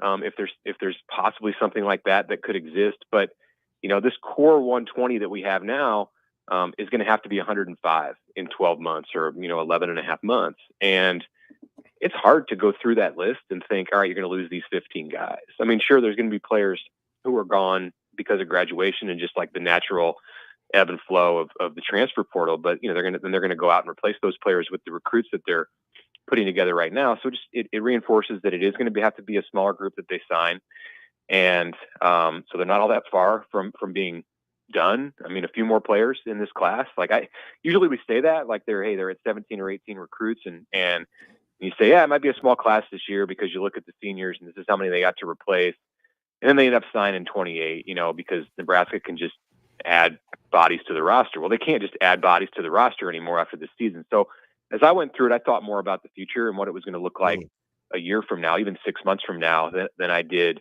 I didn't learn a whole lot necessarily about the current roster because I'd been looking at that as the whole thing came together over the last few months. 25 defensive backs, by the way. Oh my God. That you previewed.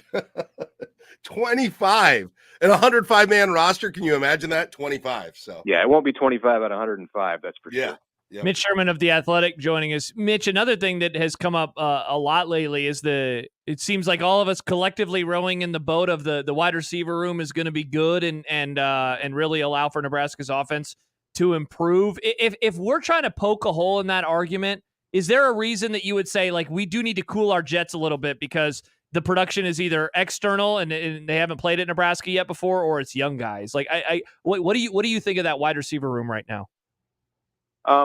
Okay, if you're looking for a way to pour water on it, and I think the wide receivers are the most improved position group on the team. And Same.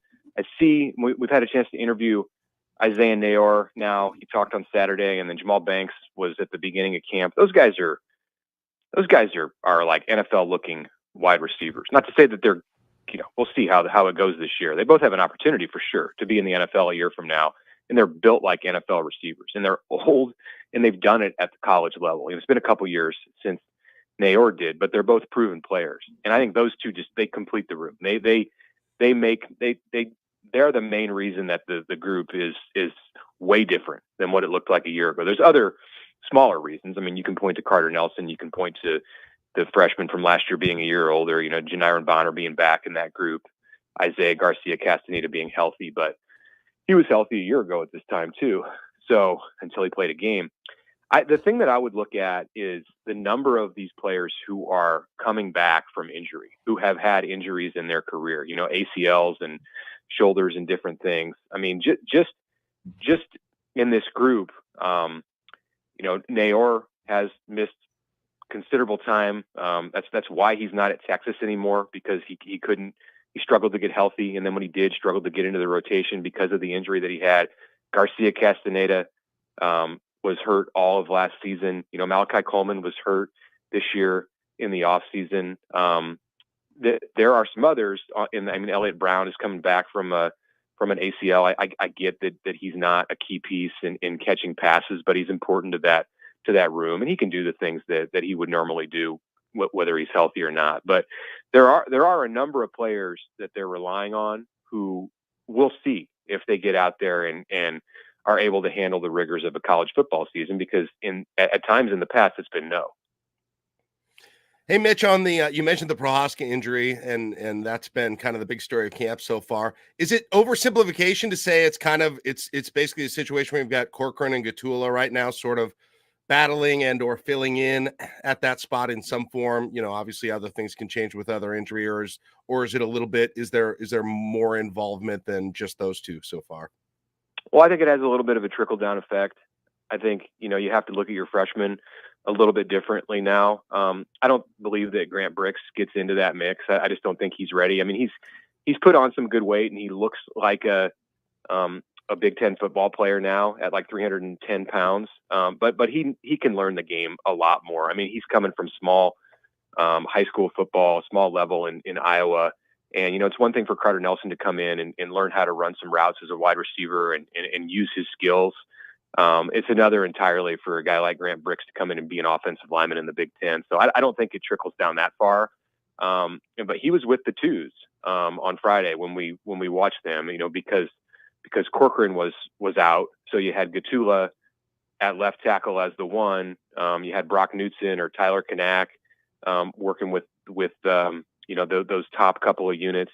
And then Grant Segrin, I think he's the main guy to look at, whose outlook this year has been changed along with Gatula because of this Prohaska injury. I mean, Turner Corcoran's the guy they're going to go to. I think Gatula, I'll be interested to see really how they use him. If they use him as the backup right tackle to Bryce Benhart, which is what he was going to be before Teddy got hurt, or if they clearly see him as their number 3 offensive tackle, and they allow him to swing and be a guy who goes in on the left or the right side.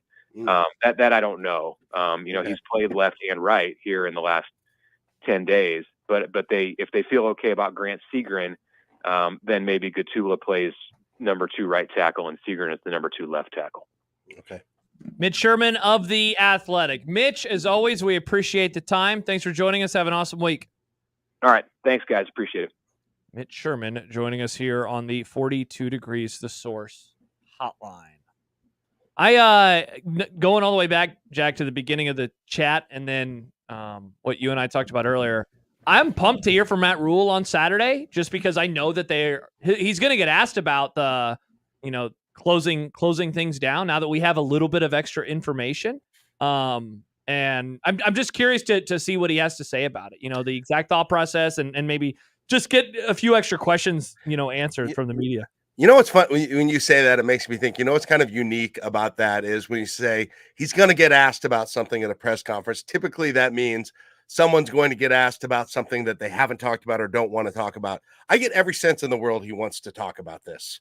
So yeah. That's the big difference, because he set it up to talk about it. He mentions it Saturday, and then it shows up in the video on Sunday. It's just so different when you're like, take another coach, and you're like, hey, he's going to get asked about that on Saturday. The underlying thought is he hasn't want to talk about it. This is where they're going to have him cornered, and they can ask him about it. That's not really the situation here, I don't feel like. No, it's definitely not, because I missed the quote on Saturday. I don't know if you had seen that, but the original one that he gives, where he talks about, as I pull it up real fast, I wanted the players to have this space where no one's watching. You can say what you want, but when your mom, your dad, your sister's there's a little extra something. I've had a lot of guys mention that to me. I missed that quote on Saturday. I heard that live because at the end he joked about Osborne. He said nobody had the guts to kick Tom Osborne out, so he was still there. Yeah. So he mentions that, and that I mean, so you heard it live. I didn't even hear it, and it kind of could have escaped out into the ether, right? Like no one would have thought about it. But then they include the thing in the video, and it's like, oh, okay, this is pretty interesting. I thought it, though, and maybe Mitch made me rethink it a little bit, but the way I interpreted it at the time was not about hadn't seen the video. Obviously, I didn't even know about the fight at the 1890 event. But my thought was just that, okay, we're getting close to game time. We just need a little less of 100%. everybody. We just need less loose lips around everything. Yep, that's what I thought. That was the reason when, if again, you could have given me 100 guesses. I never would have guessed in the end that the reason that they did it was anything other than that. Like, I thought that that's what it was. They didn't want people to see it. You know, Dylan Raiola, like all of that stuff, the circus around it. This allows them to focus without stuff leaking on a message boards, a half hour after practice ends. Right. But obviously that wasn't the case. Very, very interesting. Still have Mitch Holtis coming up at the bottom of the hour for our daily Chiefs training camp updates. We have Ohio State as we wind down our 25 teams in 25 grums. Jack is pumped. Can't get enough of the Buckeyes. Buckeyes talk. Buckeyes talk indeed. So we'll talk with their play-by-play voice a little bit later on about a team that was second in the AP poll that came out earlier today. Oh. Behind Georgia. Yeah. Have you seen this? Have you heard about this, Jack? I have. Okay. So we'll do that. But when we return, again, content that is right up the alley of Jack Mitchell and yours truly. Ranking every weekend of the college football season. What a dorky exercise. Let's talk about it. We'll do so when we return. Peter Krenzer producing for Nick Grimm, Jack Mitchell in for John Bishop, and I'm Josh Peterson. It's Unsportsmanlike Conduct on this Monday, 1620 The Zone.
Josh Peterson and Jack Mitchell with you on this Monday. John will be back tomorrow. Nick will be back tomorrow. It's basically game time now. I was going to say none of us are off anymore, but I'm off on Friday, so never mind. So I'll be off on Friday. But Jack, you'll be back here in the Palatial Studios at 5011 Capitol later this week, assuming you're feeling better, so that'll be nice.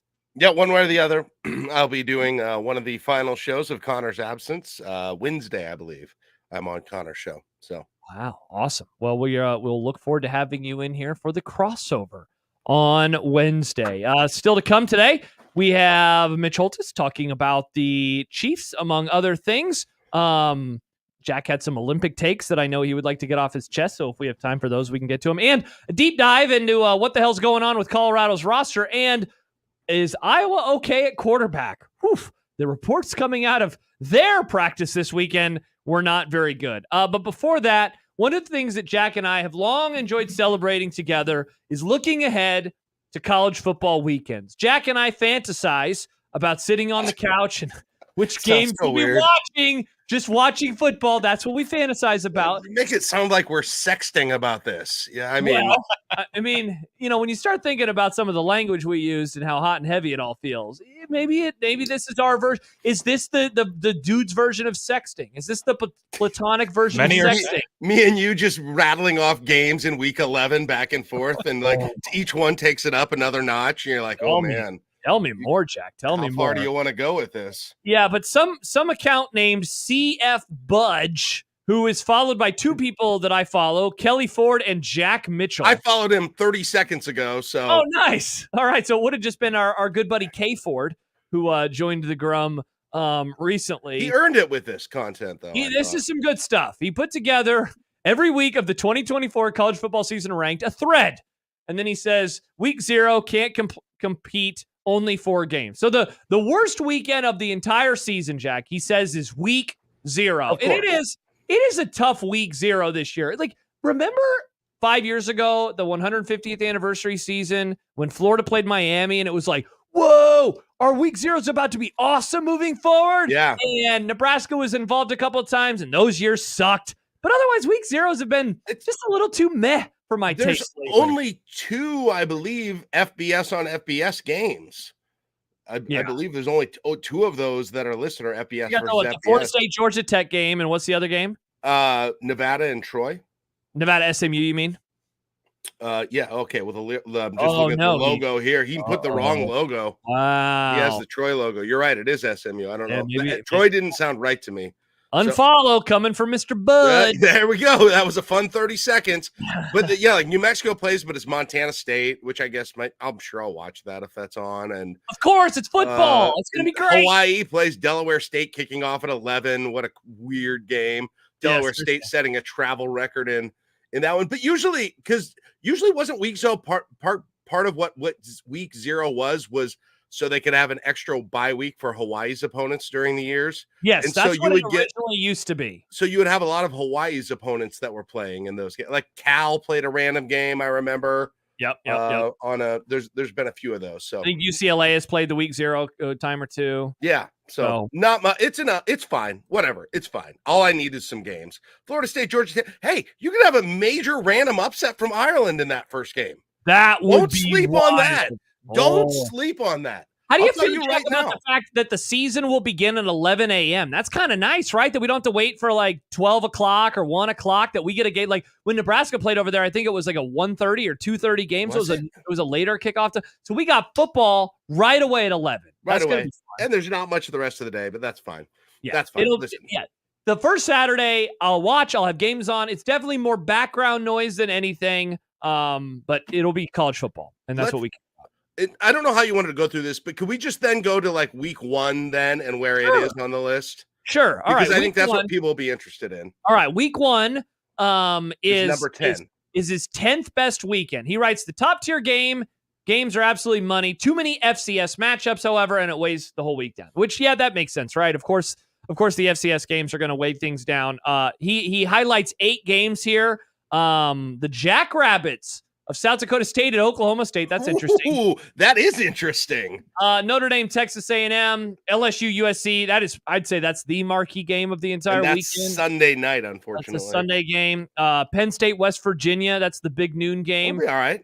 Georgia, Clemson is also an 11 a.m. game on our end. Sounds good. The game that I think I am most excited for, Jack, is the Miami, Florida game. That one will be, I think you want to talk about, I believe Stephen Godfrey always calls these the anxiety bowls, where, the loser of that game, their fan base is going to lose their mind. Obviously, the North Dakota State, Colorado game, we will all have our eyes on that opening Thursday. That one should be a whole lot of fun. And then North Carolina, Minnesota. So 2 Thursday games, Jack, and those will be on at the same time. That's the only bummer about week 1 of those 8 games you rolled off. 3 of them, at least 3 of them for sure are not on Saturday. Yeah, the LSU USC game and then the 2 Thursday games. You're anti like spreading the wealth for week 1? I would just like one of those games to be Thursday. I only need one of those 2 games to be Thursday. I don't want both of them at the same time. What do you think about Notre Dame at Texas A&M being like the prime time night game? That's pretty interesting. That is a sneaky huge game. There's a lot of is that Notre Dame's toughest game of the year? Yes. It's that or Florida State later in the season. Right. And they got to go to Kyle Field holy cow, is this finally the slingshot Texas A&M needs to not be a complete Mike Elko's first game is against Notre Dame and his former quarterback, right? Because didn't Riley Skinner, the Duke quarterback who Notre Dame injured, take over for Notre Dame this year? I believe that's the case. That'd be Elko's former quarterback. Yeah, good call. Yeah, he did not play a whole lot last year, and he'll be their quarterback this year. So that is week 1 of the season. It's better. There have been worse week 1s. I'll say that. And it says, "Come on, Josh. Week 0 in Dublin was awesome. Needed more onside kicks." Jordan says, "Are you guys sitting in a beanbag chair, naked, eating Cheetos while watching football?" No, we have clothes on. We've got underwear on. All right. So that was week 1. Let's see. Week 2 is number the sixth best weekend of the season. He writes tons of exciting early non-conference games that we don't normally get to see. Obviously, the one that we care about most around here, Colorado at Nebraska. That'll be the night game. Other games of note, and this is a bummer since I'll be going to Lincoln, I will miss, I imagine, large chunks of Texas at Michigan on Big Noon, which stinks because I'm really looking forward to that game. That's at Michigan. Okay. Oh, wow. Yeah, that'll be I love it. How about this game, Jack? I just looked up the time and network. Boise State at Oregon is 9:00 on Peacock. So you'll either be like, hell yeah, I want to watch another game. Nebraska just rolled. Let's throw this game on. We're partying until Sunday morning. Or you'll say, I'm never watching football again, at least for 1 week. There's a great chance. Yes, those are the 2 scenarios. I will not watch it, or I will jubilantly with a bottle of champagne, drinking straight from it, watching that game and not really caring what's happening. And then Boise State does something well, and I'll be like, oh, here we go. Upset alert. And I'll get really excited. And then I'll start doing calculations about how Nebraska could be in the playoffs. And those are the 2 scenarios. Get to the beanbag chair, says Jack Mitchell. If that one goes, goes his way. Sure. Other games. Let's see. Kansas State at Tulane. That's weird and random and fun. Texas Tech at Washington State.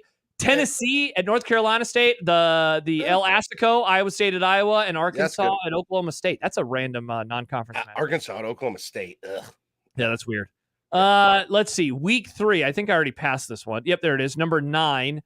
Basically a mini rivalry week, which is cool. A lot of teams getting fat on cupcakes, though. Yeah, it seems like the 3rd week of the season, Jack. I always feel like this is kind of a lesser week. Because like the bigger non-conference games are always week 2 or week 1. A couple games of note. You get the return of the Civil War and the Apple Cup. It's going to be so weird that both of these games are in September, though. Yeah. With good weather. Yeah. Yeah. That'll be awesome. Still, those will be good. I'm excited to see. And Oregon goes to Oregon State, Yeah. That's pretty cool that those games are happening. Other games, West Virginia at Pitt, Memphis at Florida State, Bama at Wisconsin. How about that? So weird. So weird. So weird. Georgia, UK, Colorado at Colorado State, and Tulane at Oklahoma. When is that? Is that Colorado State game on at like 10 at night again this year? Let me I'll look. have to Colorado look. at Colorado State. And that'll be coming off of the Nebraska game. It's 6:30 on CBS. Oh, that's manageable. Oh, they're It'll be putting the it same time as the Nebraska well, of course. Iowa game. Yeah. After last year, they got to move that thing to prime time and get it on network TV. That game will be.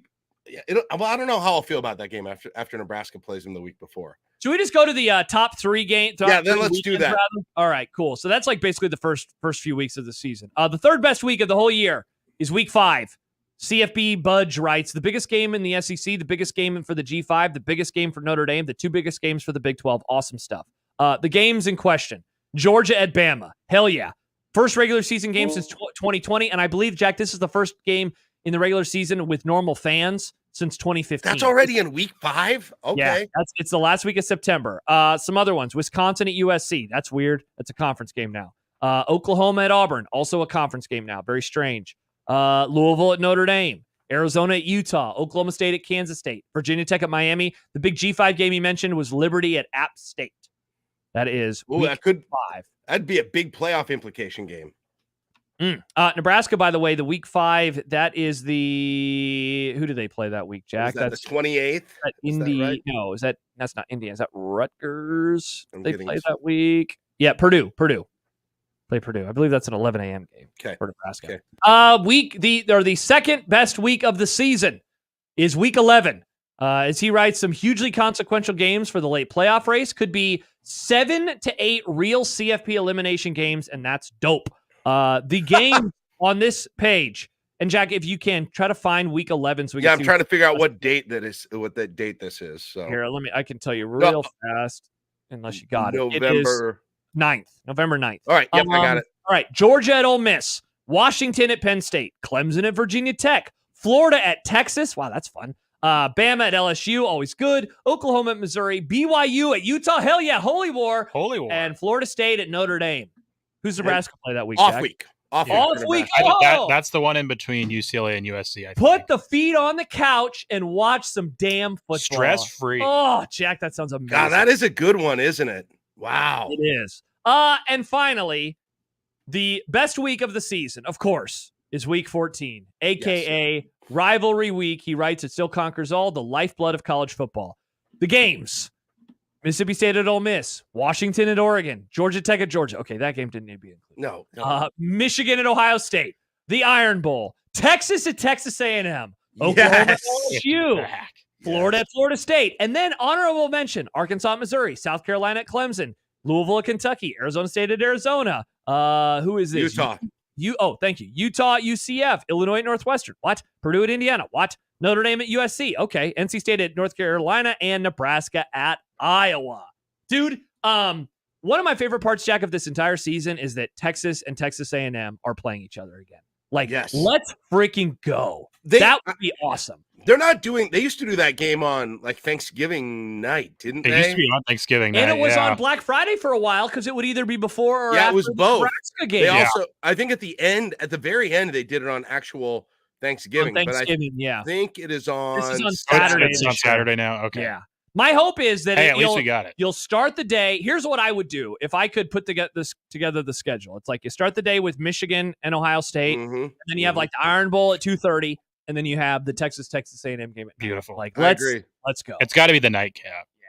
Yeah. And by the way, the Black Friday backing up a little bit. This is the year that you have Minnesota and Wisconsin at 11 a.m. on Black Friday. And obviously, Nebraska's at night on CBS, Friday. and Nebraska is at night. You'll also have Oklahoma State at Colorado on Black Friday, which will be fun and interesting. R.I.P. Bedlam. The Thanksgiving night game, by the way, NFL. Yeah, what is it? Is it the Egg Bowl?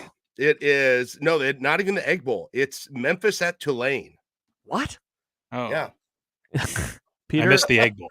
That's a great reaction. I want the Egg Bowl. The Egg Bowl is on Black Friday, also at 2:30. Oh, interesting. The now this is reminding me that I don't remember what the Thanksgiving game is at night. It's Dolphins at Packers. Interesting. Is the Thanksgiving night game. So I Packers got all the wonky games. They did. They got a lot of because yes, the Packers fans in my life were very triggered by this game. Oh, we have to play a weird time and day.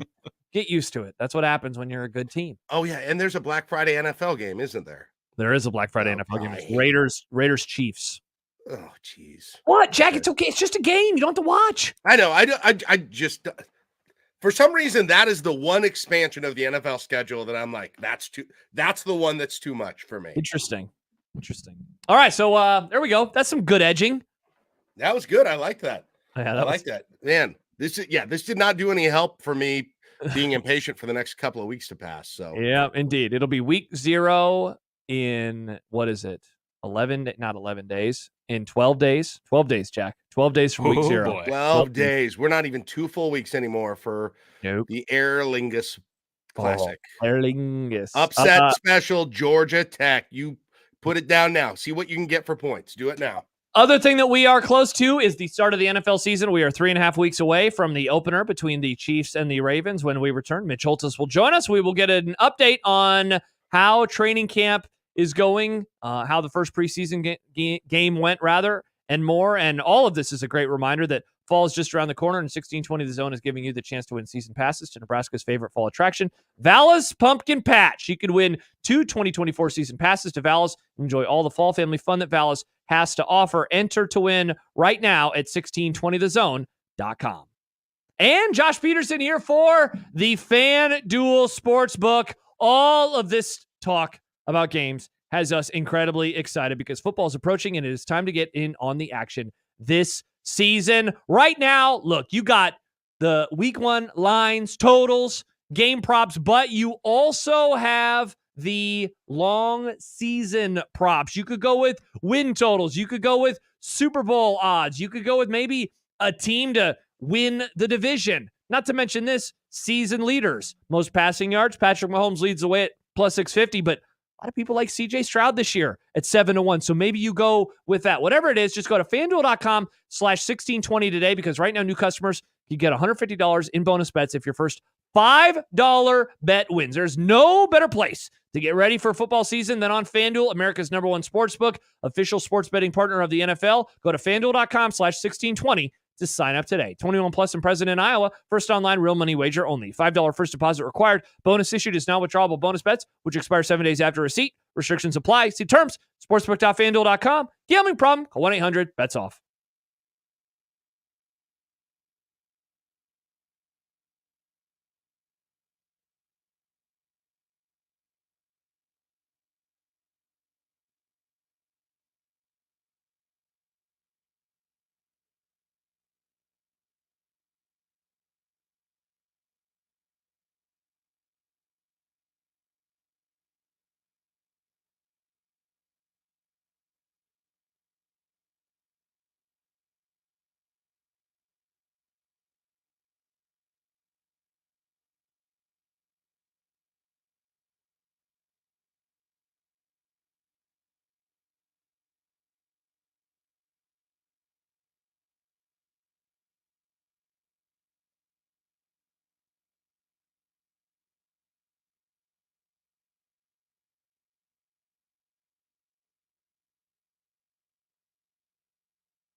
camp.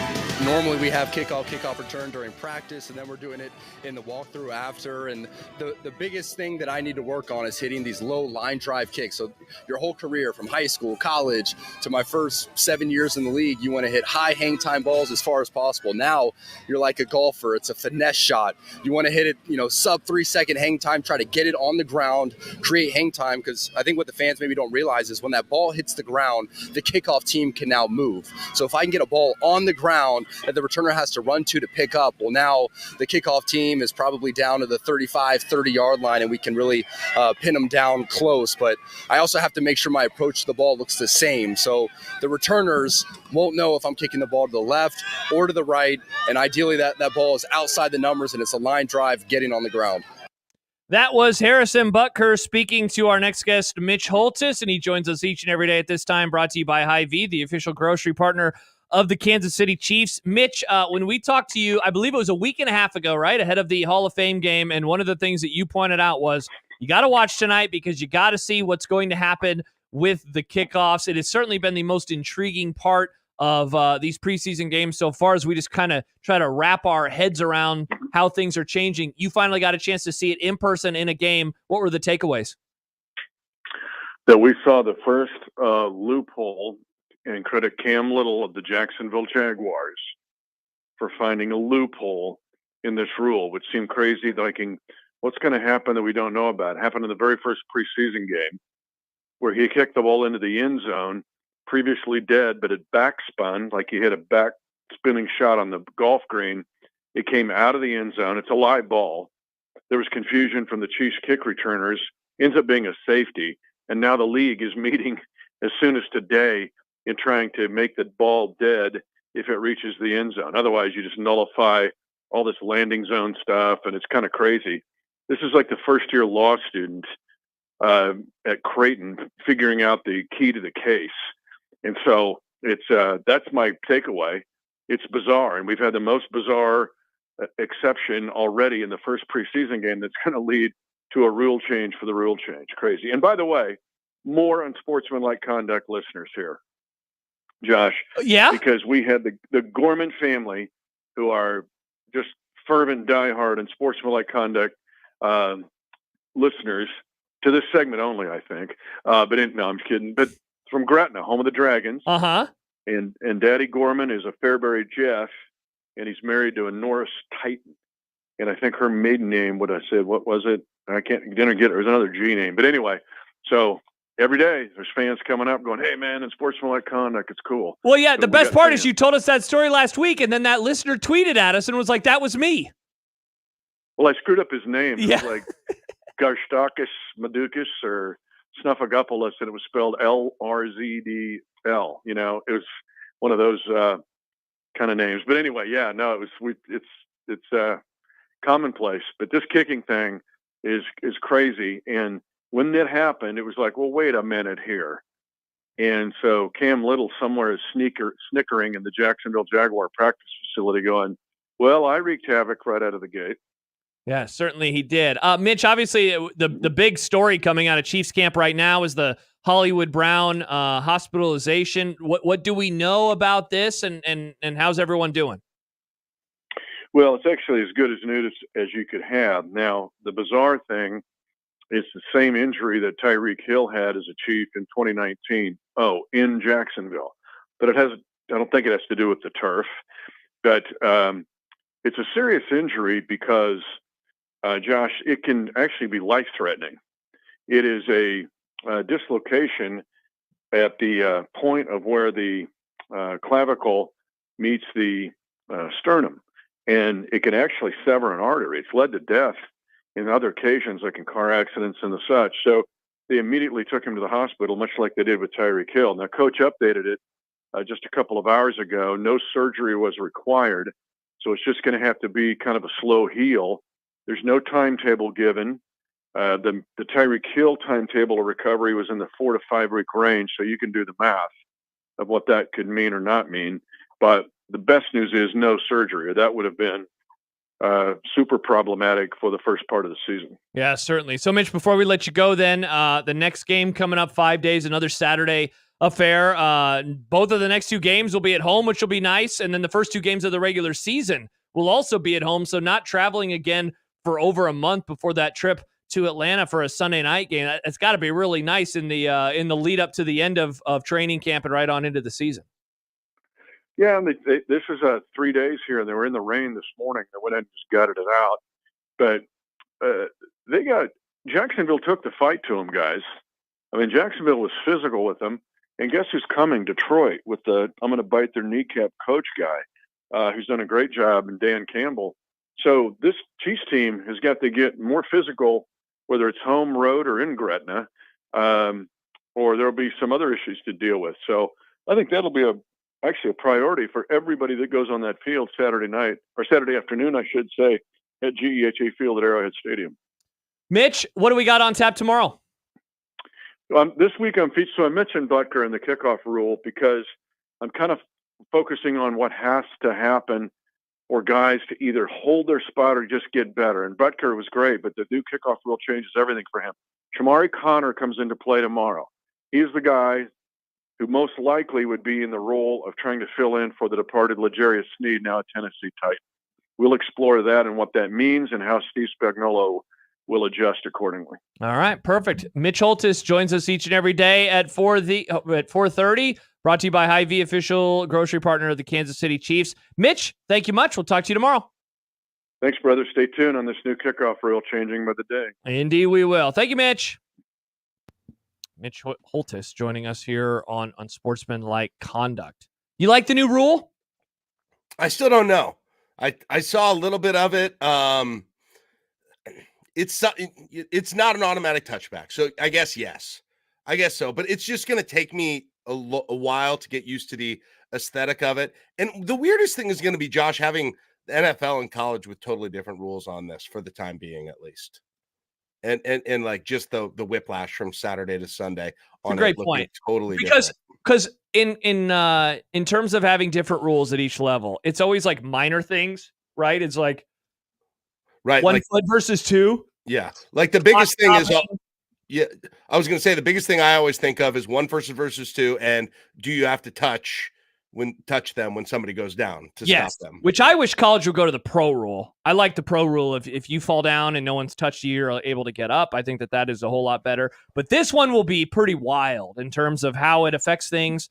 You mentioned earlier Sean McVay talking, and I had that Rams-Cowboys game, and they asked him at one point, like, you going to do something here? And he was like, no. And they kicked it right through the end zone, and they were okay with the Cowboys taking over at the 30. Now, it's preseason right now. It seems like everyone's holding their cards close to the vest. It does not seem like they want to show anything, any creativity on these returns. Like, I think that this is all one giant, I think that they're holding a whole lot of stuff back, and that when we actually get to the season, it's going to be something else entirely.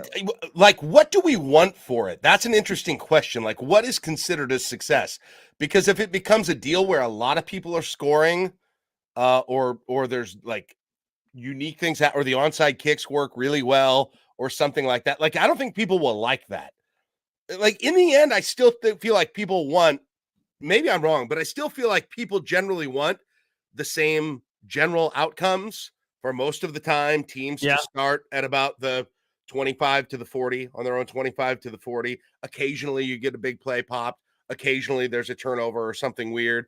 You get about 1 out of, 20 onside kicks, maybe. Like I feel like if one of those metrics changes a lot, I'm not sure if people are going to embrace it.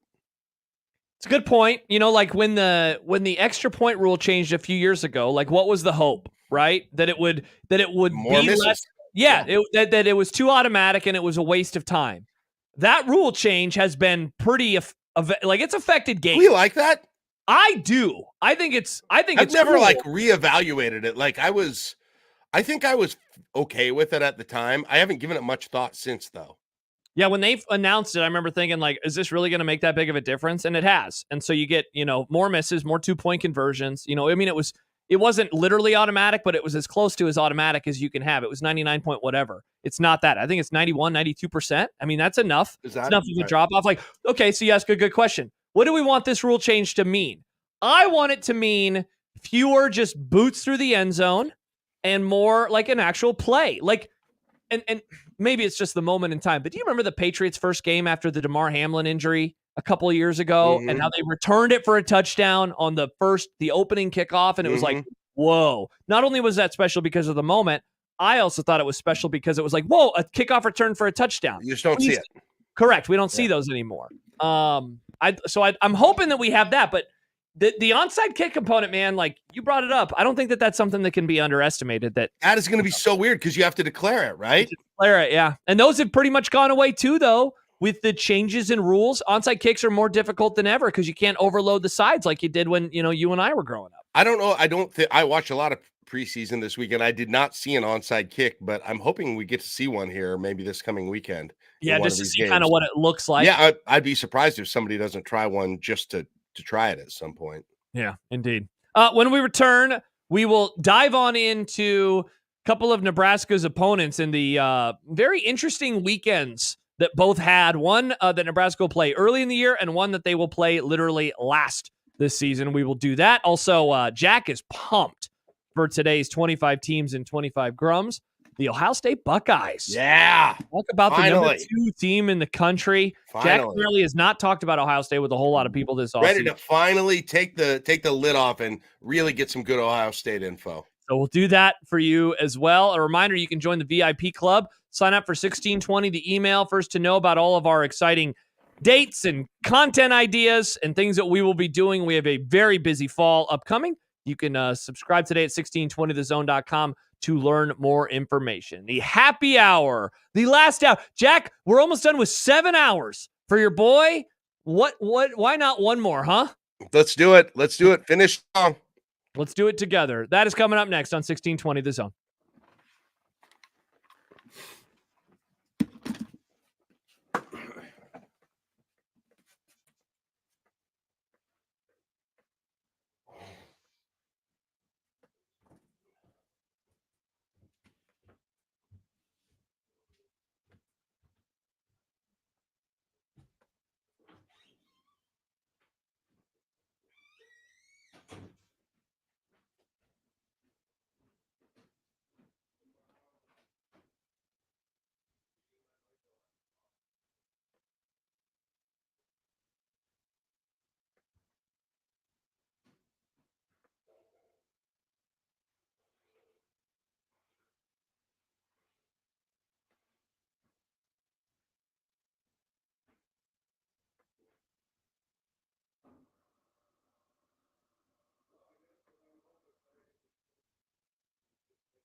Throw. It would be nice to have a blow. Throw. It would be nice to have a blow. Throw. It would be nice to have a blow. Throw. It would be nice to have a blow. Throw. It would be nice to have a blow. Throw. It would be nice to have a blow. Throw. It would be nice to have a blow. Throw. From your mom. The happy hour is on the air.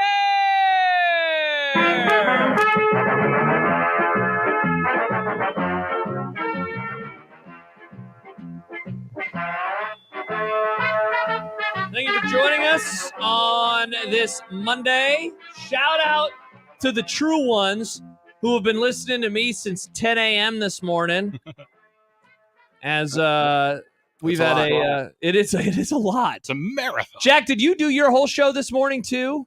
I did. So I had a little break, but I only did 1 hour less than you today. Yeah. If you think about it, Handshake meme. Yeah. Fred Hoiberg Cup. Yeah. We're both enjoying the day, and we appreciate you if you've been along. I'm just going to go all the way back to the beginning. If you missed anything that I have done, we talked to Sam McEwen. Jack and I have talked to Mitch Sherman. We had Mitch Holtis on just a moment ago. We dived into the college football weeks and how excited we are for a bunch of things. We've talked multiple times about Nebraska not practicing in front of friends and family and some of the reasons why. We got into the running back situation. I did a vibes check, Jack, on all 32 teams in the NFL going into the season. Yeah, it was quite the exercise, and it was very fun. People thought that I was, making fun of other teams, even though I'm a Cowboys fan, but I saved the Cowboys for last so I could get mad about them. So we did all of that and more. You can check out all of the podcasts, either at 1620thezone.com or wherever you find your podcasts. Right. Think of that. If you started it at 6 o'clock, you could be done by early tomorrow morning. So that's pretty exciting. That is pretty exciting. Theo writes as we kick off the happy hour, Jack, radio's golden age was 1990 to 2005. The bosses won in the end. Oh, interesting that he picked that. When I started in 2006 was the end of the golden age. Wow. So is the Very bosses hurtful. winning that they foisted you upon the world? Like, what does that mean that the bosses won in the end? I don't know. It's honestly a good question. It was a golden age, though. Was it? It was. I got into Unsportsmanlike Conduct in like 05, 06. Well, Chicken sports didn't happen for a few years. So like I wouldn't say that I liked 1990 radio. Sports radio definitely did not have a golden age at that point. No, definitely. There was some bad sports radio or not much local sports radio at that time. Yeah. But so Theo, we will respectfully disagree with you. 2006 is when it started locally. Some are saying that when this intern showed up in 2011, that's actually when things really got going. So some are saying, Jack. Some are saying. One of the things, Jack, I'm going to compliment you, and I'm being serious right now. One of the things that you do that very few in this market do is like you'll hear people say something about a team or a player, and you're like, you know what? I'm just going to look at their entire roster, and I'm going to break it down for you. And you did that for Colorado. Because apparently you have heard some things. I'm curious as to what you heard that you were like, that's a lie, or I disagree, or what it was that started this project where you wanted to do a deep dive. And we're going to talk in this segment. We're going to talk about Colorado. We're also going to talk about Iowa because both of them, they've had a weird few days. Some of it on the field for Iowa, off the field for Colorado. But mainly, Jack wanted to look at Colorado and the roster and some of these players and the talent level that they have. I think what started was like people would come. We talk about this upcoming Colorado game, and this isn't, me fighting back one end or the other. I was surprised that people would come with a really strong belief about what Colorado is or is not. Like, oh, they're gonna. We saw what they did last year. They're gonna do it again to Nebraska, or they're gonna be they're gonna be terrible. Like, I have no strong. I came into this conversation. I was like, really? You're that confident about what Colorado's this year?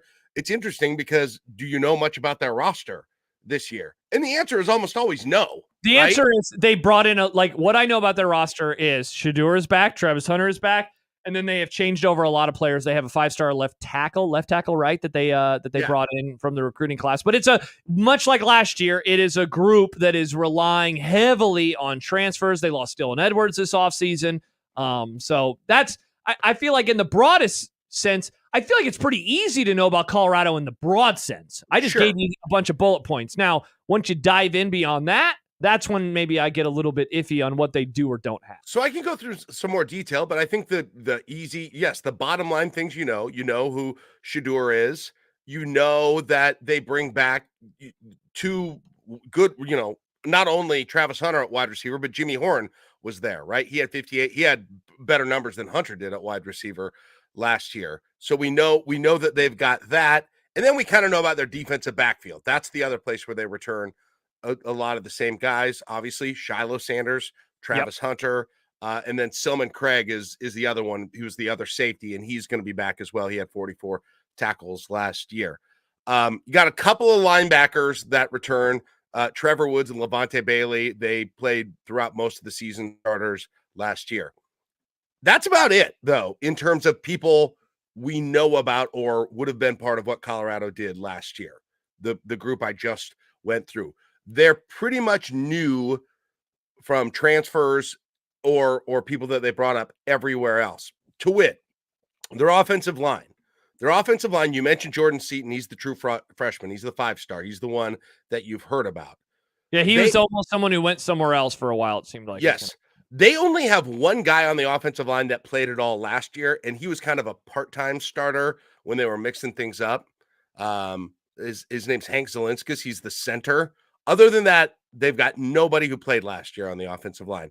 They got a guy named Tyler Brown at left guard. He was actually ineligible last year. He was one of the Jackson State guys who came over with Shedeur Sanders and everybody else, but he didn't play last year. So he's not played since he played 2 years ago at the FCS level. They got a UTEP transfer, interestingly enough, at right guard, Justin Myers, and then they got an Indiana transfer in Khalil Benson. That makes up their offensive line.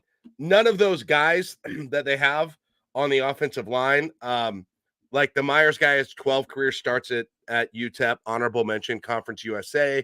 The Benson guy had 17 starts at Indiana, doesn't really have any honors, right, that go along with him. So if offensive line was a problem last year, I'm not seeing a lot there. That's saying that offensive line is going to take a step up this year. Unless it's, the 5-star guy at tackle obviously has a lot of talent. We'll see how fast he adapts to everything. But that looks a little thin, just on paper. Well, and I mean, how often have we heard about that position group in particular and needing to come together with cohesion and chemistry, and to turn it over again like that? It just seems overly difficult. They got two portal guys. They've got a guy who's a part-time starter last year. They got a guy who sat out last year and a true freshman. That's the offensive line. Like, it could go a lot of different ways, but there's definitely a way it could go bad for sure when you look at that. And it's not like there's a bunch of depth that looks even better than that. Now, on the other hand, they added 2 wide receivers to what they already have at wide receiver. They added Will Shepard from Vandy. He was 3rd team all SEC at Vandy. So that's a solid addition. Yeah, and they added LeJontay Webster, who's got 27 yards in his career in 45 games at Florida Atlantic. Like, he is a proven commodity. Wait, 27 touchdowns? He's got 2,700 yards and 21 touchdowns. Oh, I thought you said 27 yards, and I was like, oh wow, that's 2,700 yards and 21 touchdowns in his career. Yeah, he is a very good. Yeah, that's proven production. He's been so it's very different than the offensive line, where they've got they're picking up standouts at wide receiver. They're picking up picking up guys, right? On the offensive line is what it looks like right now. You go to the running back room, and the 2 guys that they've got at running back are Dylan Hayden. He's an Ohio State transfer. He didn't play last year at Ohio State, has 11 carries or 111 carries in 2022, got 5 touchdowns at Ohio State. Does anybody remember him? Probably not, except for Ohio State fans. Maybe we should ask the guest about him going forward. Oh, there you go. And then they got another guy named Offerdahl who had 2 attempts last year. He's second on their depth chart right now. And again, they lost Dylan Edwards too. Dylan Edwards, right? Yeah. You go to the defense. I told you the guys who that came back. They are adding a defensive lineman named Deion Hayes. He started last year at Pitt. He was good. 5 sacks, 10.5 tackles for loss at Pitt. Another defensive lineman, 33 starts at Houston. No particular honors though. That's Chidozie Nwankwo. So that's on their defensive line. You go to their linebackers. You got that Bentley and Woods who played, and then they had Deion Hayes, who is also a transfer for Pitt. He started last year at Pitt. He was the one that I mentioned on the defensive line. And then you had the guy from Pitt was Samuel Okimbua. He had 2 starts at Pitt, limited experience. He was a 3-star. So you've got it's just kind of, and then you had BJ Green, who's a defensive end. He came from Arizona State, transferred from he was Pac-12 second team 2 years ago. And on the defensive backfield, they got an Okie State transfer, DJ McKinney, 5 pass breakups last year, no significant awards. Preston Hodge, Liberty transfer, 10 pass breakups last year, no significant awards.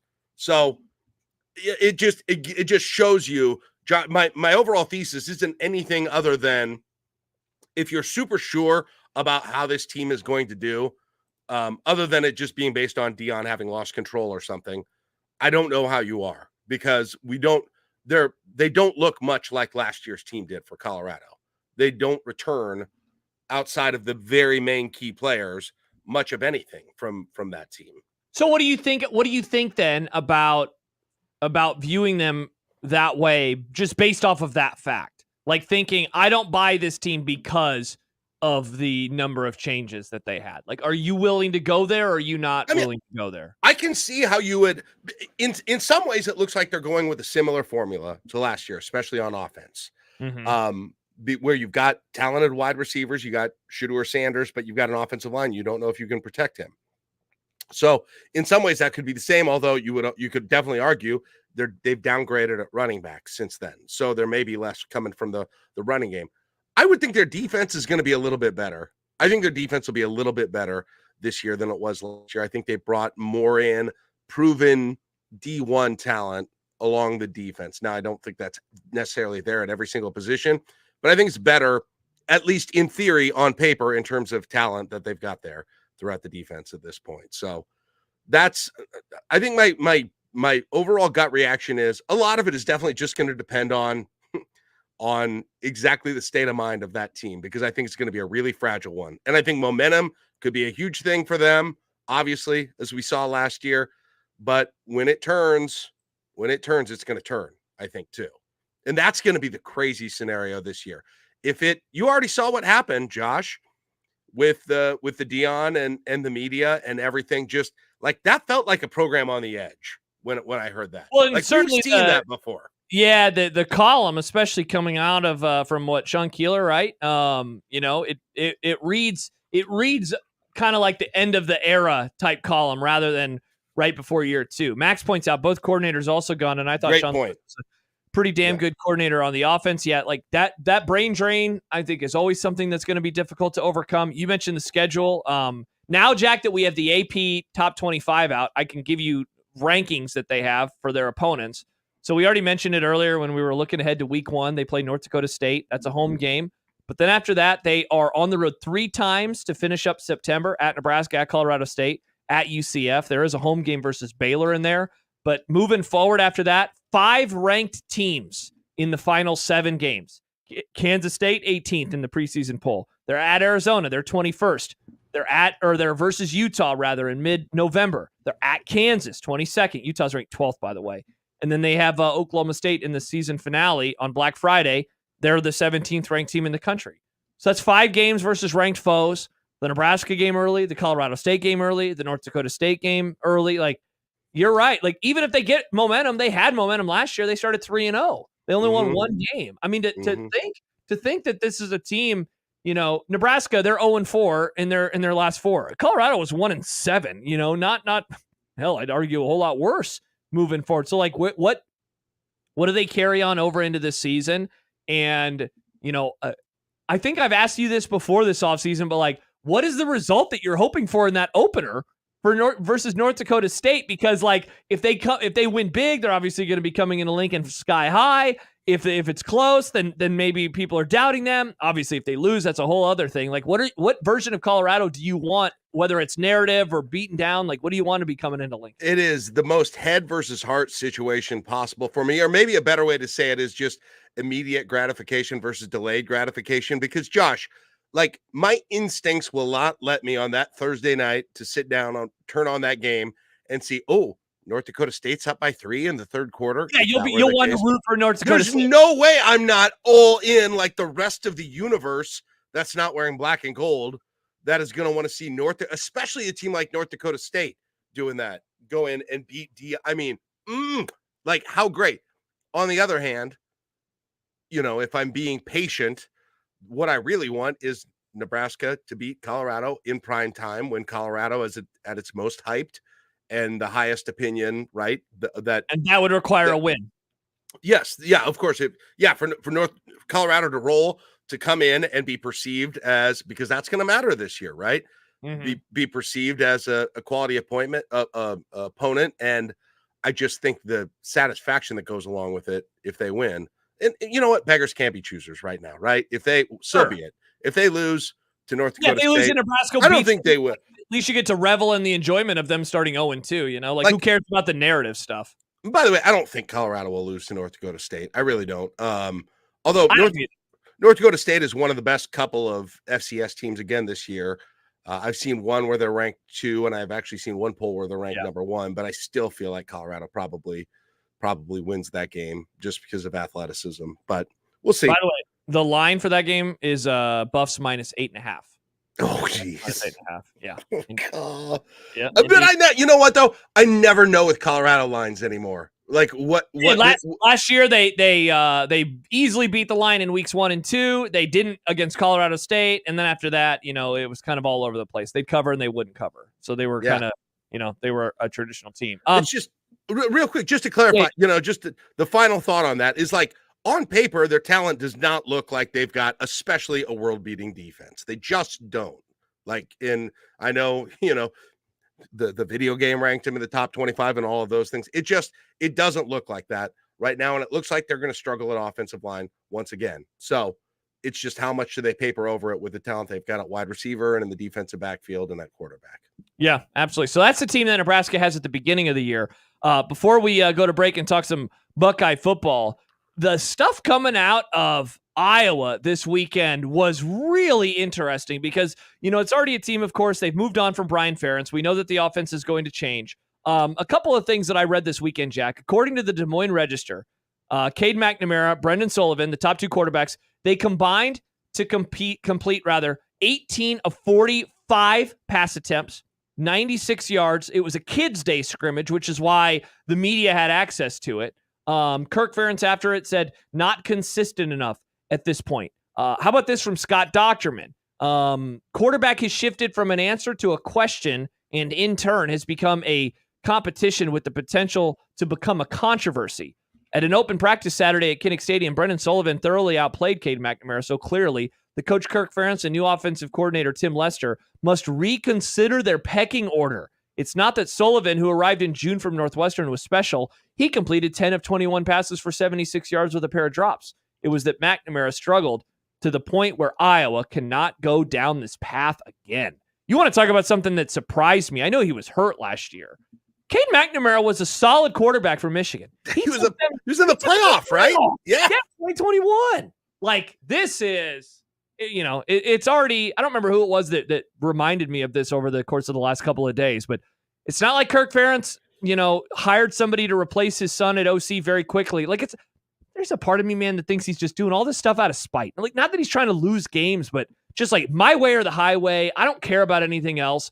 And if they, again, have a great defense and great special teams and their offense isn't able to make a jump even into the top 100, it's like, what the hell is going on with that program right now? It makes it sound like there should be a quarterback controversy there, but they don't have the depth to have a quarterback controversy. Yeah. And I don't think there will be. I mean, he's the guy. By the way, totally random. I missed this during the offseason and like a bunch of transfers. Do you see where Deacon Hill is, Iowa's quarterback last year? He's after the injury. Isn't it Utah State? Utah Tech. What? Utah State is the other guy. Who went to Utah State? You did that on the Happer show recently. I did it. They're the one from the year before. So yes. Wow. He's at Utah Tech? Yes. Wow. Dave says, color me shocked that Harbaugh was winning despite and not because of Cade. Dude has won a lot of games with a bunch of bad QBs. It's a good point. Petrus, by the way, is the Utah State Spencer one. Petras. Petrus, yeah. Petras, yes. Yeah. Wow. Yeah. So Utah Tech. Utah Tech. It's St. like when Nebraska George, hired an Utah. offensive coordinator who was working at a credit union. It's like that's not really what you want from this situation right now. Which makes me just feel worse about last year too. Yeah. Yeah, It just it's doesn't funny, matter. Jack. It doesn't. That game, like they lost in so many horrific ways that, some games get like short shrift. The fact that we don't talk about the Iowa game more, I don't know, is it because we respect Iowa's defense, but like the end of that game was horrible. The Nebraska had the ball with like 40 something seconds left and they lost the game in regulation. Like what? How does that happen? They were across the field. It's amazing. It's amazing. Yeah. Yeah. Jordan says maybe they should have brought in a quarterback that transferred to 3 high schools. Yeah, exactly. I know a guy who did that. The thing is, it's not going to matter though. He probably is going to be. This is setting up for it to be the same thing once again, Josh, with Iowa. The exact same thing. Yeah.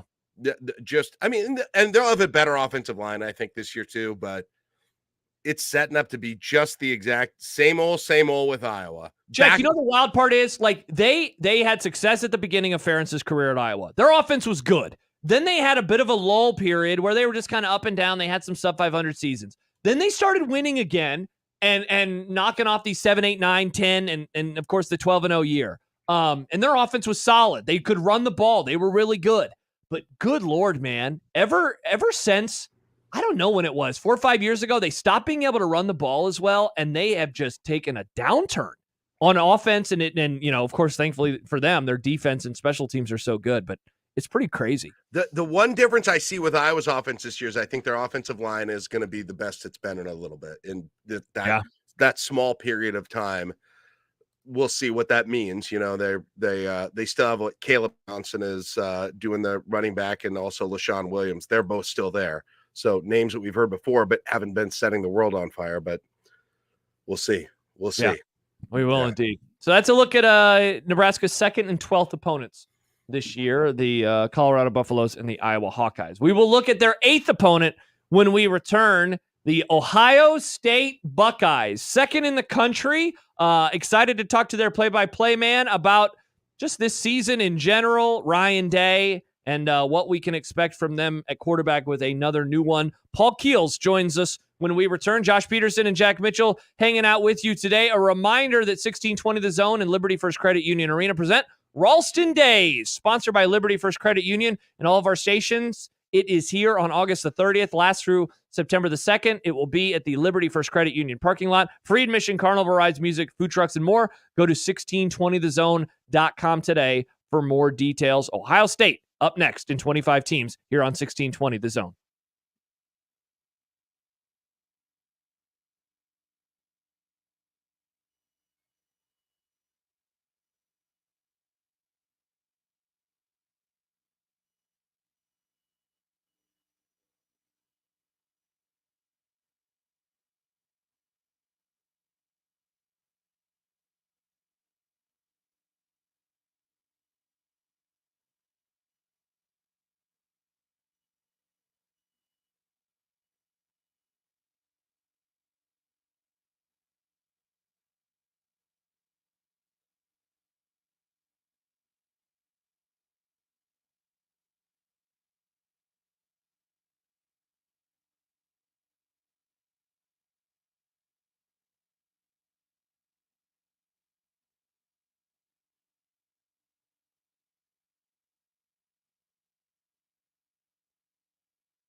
the sideline. Maserati Mar.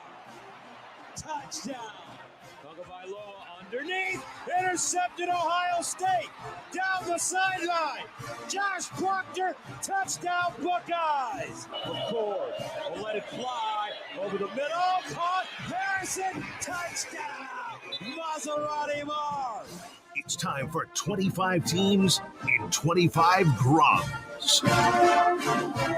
We move on into the fourth week of this exercise, and today we talk about the eighth opponent on Nebraska's schedule, and now the second-ranked team in the preseason AP poll. With the voice of the Buckeyes, it is Paul Keels joining us on the 42 Degrees The Source hotline. Paul, thank you so much for taking the time. How are you today? I'm good. I thought you guys were going to have Gus Johnson on, so I was going to step aside and listen to Gus talk about the Buckeyes. Yeah, I'm very happy that we get to hear your voice instead of Gus's in this segment. No offense to Mr. Johnson. Paul, this is a fascinating program as they enter another season of championship expectations. I know that normally in these interviews, we'll begin with the offense, but I wanted to talk to you about the defense first. 10 of 14 players with 200-plus snaps return. They were very good last year under Jim Knowles. What's the biggest question mark on that side of the ball as they have tried to maybe plug some holes with some really good portal guys? Well, the biggest question mark probably would be linebacker, where they lost two guys that seemingly played forever in Steel Chambers and Tommy Eichenberg. But the guys they've got there have played a significant amount of football. Sonny Styles is moving from safety to linebacker. C.J. Hicks has been a backup and a special teams player. Cody Simon has started at times. So that's probably the question. But also the answer that exists with the defense is the fact that they had so many people opt to come back rather than seek professional fortunes. NIL certainly helps with all of that. But with Jalen Tuimoloau, Jack Sawyer, Denzel Burke, all opting to come back. Let's throw Tylik Williams in that category too. That's what adds to a lot of the anticipation about this Ohio State defense. I'm questioning, what have been the early thoughts on Jeremiah Smith, what you've heard coming out of camp? I know probably from the spring too. And is there any doubt that he can't hit the ground running as a true freshman? Very little doubt. And, Brian Day has been careful to couch any comments about Jeremiah Smith, as they do a lot of times with true freshmen that haven't played a game yet.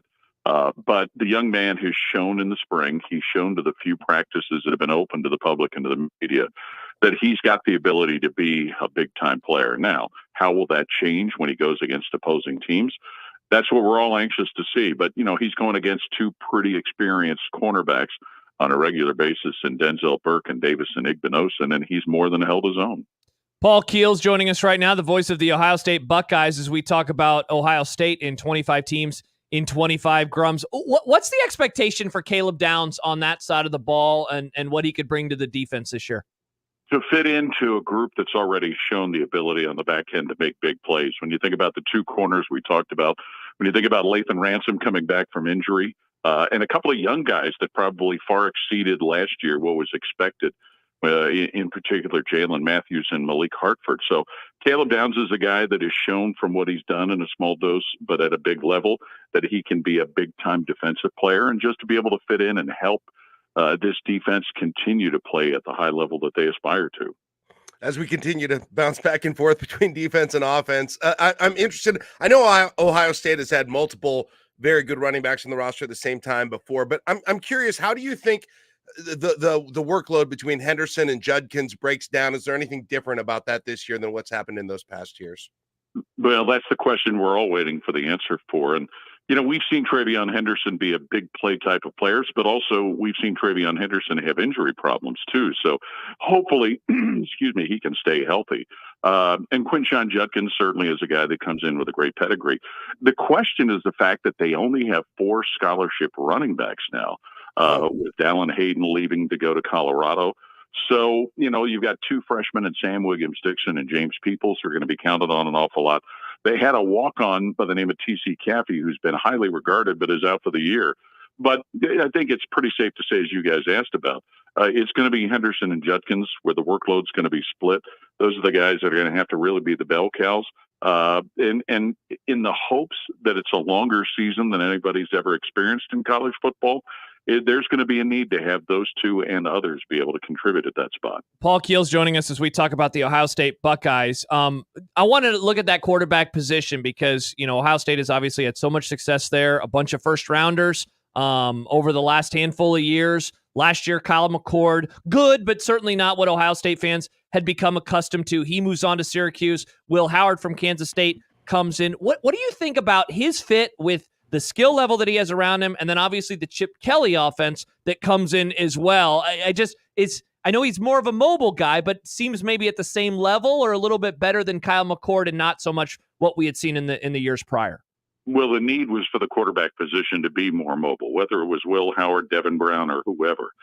Because Kyle McCord was not mobile. C.J. Stroud wasn't mobile until the very last game he played in the playoffs against Georgia, and he really showed a wow factor there.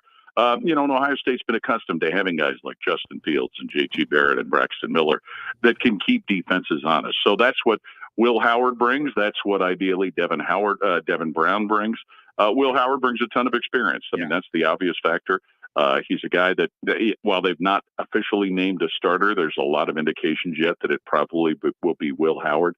As opposed to the running back group, they've got 5 scholarship quarterbacks, a second-year sophomore and 2 true freshmen. So it'll be interesting to see how some of that shakes out, especially in the non-conference games where hopefully some of those guys can get some reps. But the biggest thing, whether it's Will Howard or anybody else, that this quarterback group can take advantage of the wealth of talent they have at receiver, but also present a rushing threat that will keep defenses honest.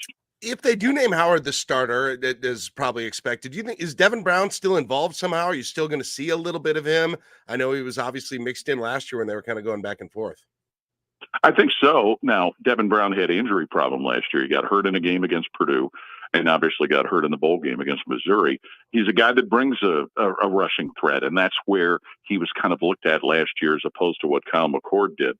He's got some experience, but not a ton of experience. Same with Lincoln Keenholz, a kid that's incredibly athletic, but has really played very, very little and got thrown into the fire in the bowl game. So, the hope is that whether it's Howard or Brown or whoever, that they're guys that can take advantage, number one, of athleticism, but also be able to get the ball to those deep threats they've got and keep defenses concerned that the quarterback could tuck it and run. Hey, Paul, I'm interested in how you view the new era of college football that we're about to enter into. When people would, if they didn't want the playoff to expand, they would often use the Ohio State-Michigan game as a reason not to, right? Like, hey, I don't want the loser. The loser should feel the pain of not making it to the playoff, even though Ohio State did lose that game a couple years ago and made it in. How does a 12-team CFP and 1 or 2, maybe even 3 potential regular season losses still not being the end-all be-all where you could make it in and make a deep run, how does that shape how Ohio State maybe views itself, given that I guess it's still about the end game, right? It's not so much about the record in the regular season? Well, except for the fact that around here, since they've lost to Michigan 3 years in a row, nobody really wants to think about them losing to Michigan being that only loss of the year and still getting them into the playoffs, even though we kind of know that would happen if that's the only loss. And potentially a program like Ohio State could suffer 2 losses depending on who they are. But, I think that's certainly what has happened. You mentioned 2 years ago they lost to Michigan, but got into the playoff and, narrowly lost to Georgia. And realistically, had that gone the other way, they could have had a chance to win a national championship. I think last year, the way it played out, everybody knew that wasn't likely to happen. There have been some years in the past when it was just the BCS system where you could have argued that the loser of Ohio State, Michigan should have been. And I think the other thing that they have to couple with that is now the Big Ten doesn't have divisions. So there were a number of years where you could have had Ohio State, Michigan playing in back-to-back years. There's people who think this year it could be Ohio State and Oregon playing twice in the same season. But to answer your question, there's great anticipation that the playoff system is what it is, that one loss isn't going to necessarily roadblock you. But around here, losing to Michigan would cause more angst than anything else. Yeah. And related to that, you mentioned it coming off that question. I'm curious what kind of buzz there is about that Oregon game. Nationally, it seems to be the one, as I listen to pundits talk about the college football season, they keep going back to that game. And obviously it's just kind of a showcase to see who's on top of the Big Ten at that moment. But as you said, they could, rematch again going forward. But what's kind of the buzz around that game, given that it could be one of 2 or even one of 3 between those 2 teams? A lot of buzz for different reasons. First off, the fact that, with the poll poll that came out today. They're number 2 and they're number 3. The sizzle that comes with them being one of the new Big Ten members, the fact that it's the one West Coast trip that Ohio State's going to have to make, the fact that they were supposed to play out there in 2020, but that was one of the games that was canceled because of the pandemic. And also the last time they played, Ohio State lost to Oregon here in Columbus. So there's a lot that kind of goes into all of that, knowing that it's like the first big challenge. And, Ohio State's non-conference schedule is not very solid. And a lot of that's because they gave up a scheduled game with Washington with the anticipation that Washington probably was going to come into the Big Ten. So Oregon figures to be the first really big test that they have on the schedule. So there's a lot of factors that go into people kind of getting ramped up. And for those passionate Ohio State fans who love to travel to new places, that's a destination that probably a lot of folks haven't gone to. Ohio State hasn't played at Oregon, I don't believe, since 1977 or something like that. So Buckeye fans travel in droves, as you guys know, seeing them come to Nebraska. So that's a lot of the excitement from the fan perspective also. Should be fascinating. Paul Keels, the voice of the Ohio State Buckeyes, another season on the mic, 19 days away from beginning versus Akron. Paul, we really appreciate you taking the time. Thank you so much. Good luck this season. But glad to do it, fellas. Take care. Paul. That was Paul Keels, the voice of the Buckeyes. Again, now that we have the AP poll, I can tell you that on their schedule right now, 4 teams from the preseason are inside of the top 25. Only one of them, Jack, outside of the top 10. Iowa is 25th, but you mentioned the Oregon game. They're 3rd. They're at Penn State. They're ranked 8th. Of course, the game versus Michigan. Michigan comes into the season ranked 9th. We have talked about Kelly Ford's ratings at various points throughout the last few weeks. That game being in Eugene, we talked to Kelly a couple weeks ago. That's the difference between them being his favorite to win the league versus finishing in second place. So, either way, it probably is going to be a rematch. Like, who's going to win the regular season? It matters more for playoff rankings and whatnot. I think this season comes down to the quarterback play. How good is Will Howard going to be? I don't know, man. For years, they had C.J. Stroud. They had Dwayne Haskins. They had Justin Fields. They had all of these pros. And last year they had Kyle McCord, and they took a step back. They have a little bit of mobility here with Will Howard, but I don't know. They have a lot of talent, but I just don't know if they have the dude at quarterback. It's crazy, isn't it? Like with this transfer portal era of quarterbacks, right? Yes. And to be Ohio State and to have that really be the question on your team. Yep. Like there's nowhere on the defense there's question. There's nowhere the running backs, there's obviously no questions. Wide receiver, there's obviously no questions. It's at quarterback. And here's the scenario I see, Josh. That guy is going to probably unfairly, Will Howard, he is going to have a microscope, especially when you hear Paul talking about not only, Devin behind him, but the entire, just these young guys as well. You got Devin Brown, and then you got these young guys too. You know how that goes. Oh, right? yeah. The new guy in, and you've got people already saying, well, he may not have even started at Kansas State this year.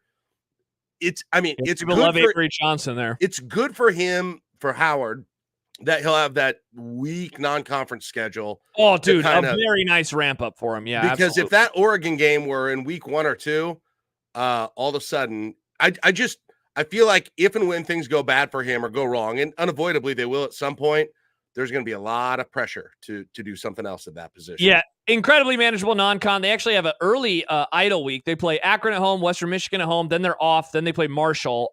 Their first road game is at Michigan State, and then the aforementioned Iowa game that we mentioned and at Oregon. It's going to come down to this regular season and kind of where they fall in the pecking order. I'd say it's going to come down to 3 games at Oregon, at Penn State, and then versus Michigan. They avoid every other West Coast school, so only one West Coast school. Indiana, Purdue, Northwestern on the schedule as well. So seems to be fairly manageable. But look, it's not about going 12-0. It's not even about going 11-1. No, it's about how deep can they go? Are they playing on January the 20th? Yep. Is that their last football game?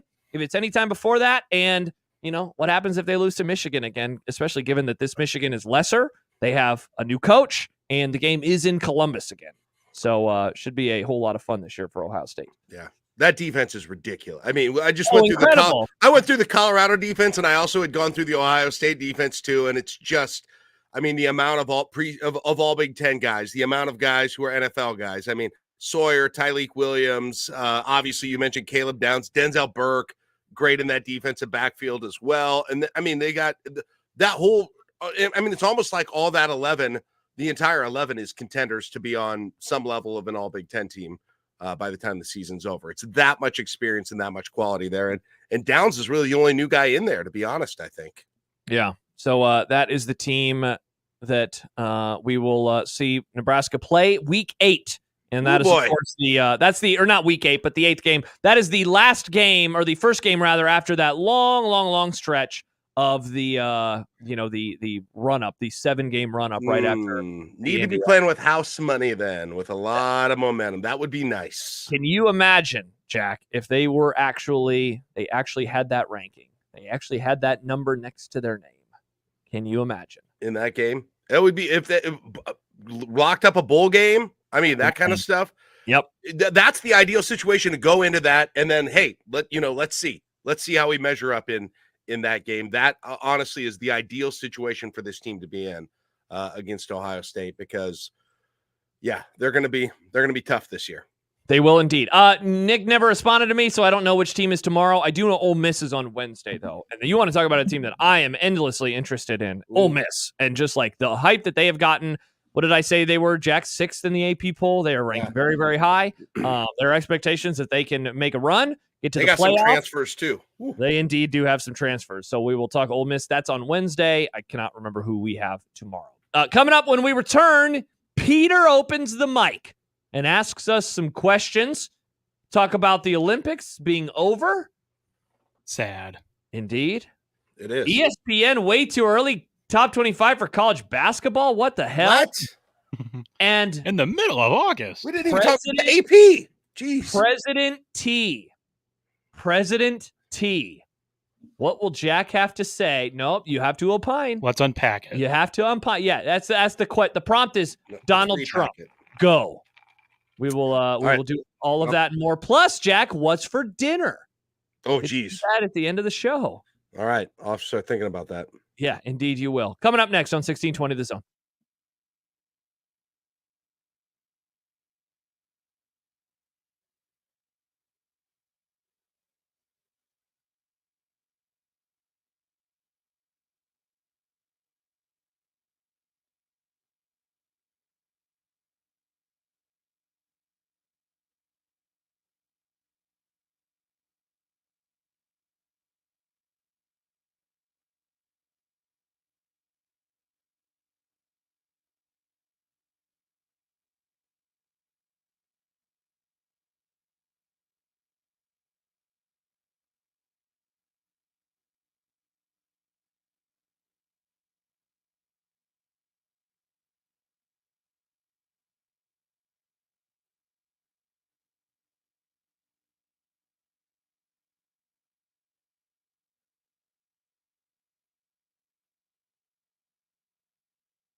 Look, I made you some Unsportsmanlike content.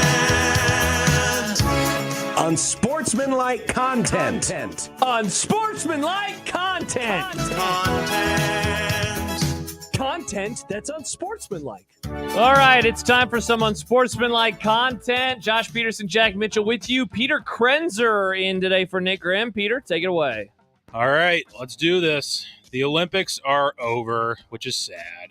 But what on earth are we going to watch it now before football starts? Well, I mentioned it earlier, Jack. We'll still probably mosey our way on through Breaking Bad. We're in the middle of season 3 right now, so we'll see how much more we can get knocked out, especially because once football season here, it's going to be a whole lot more difficult to watch more episodes of that.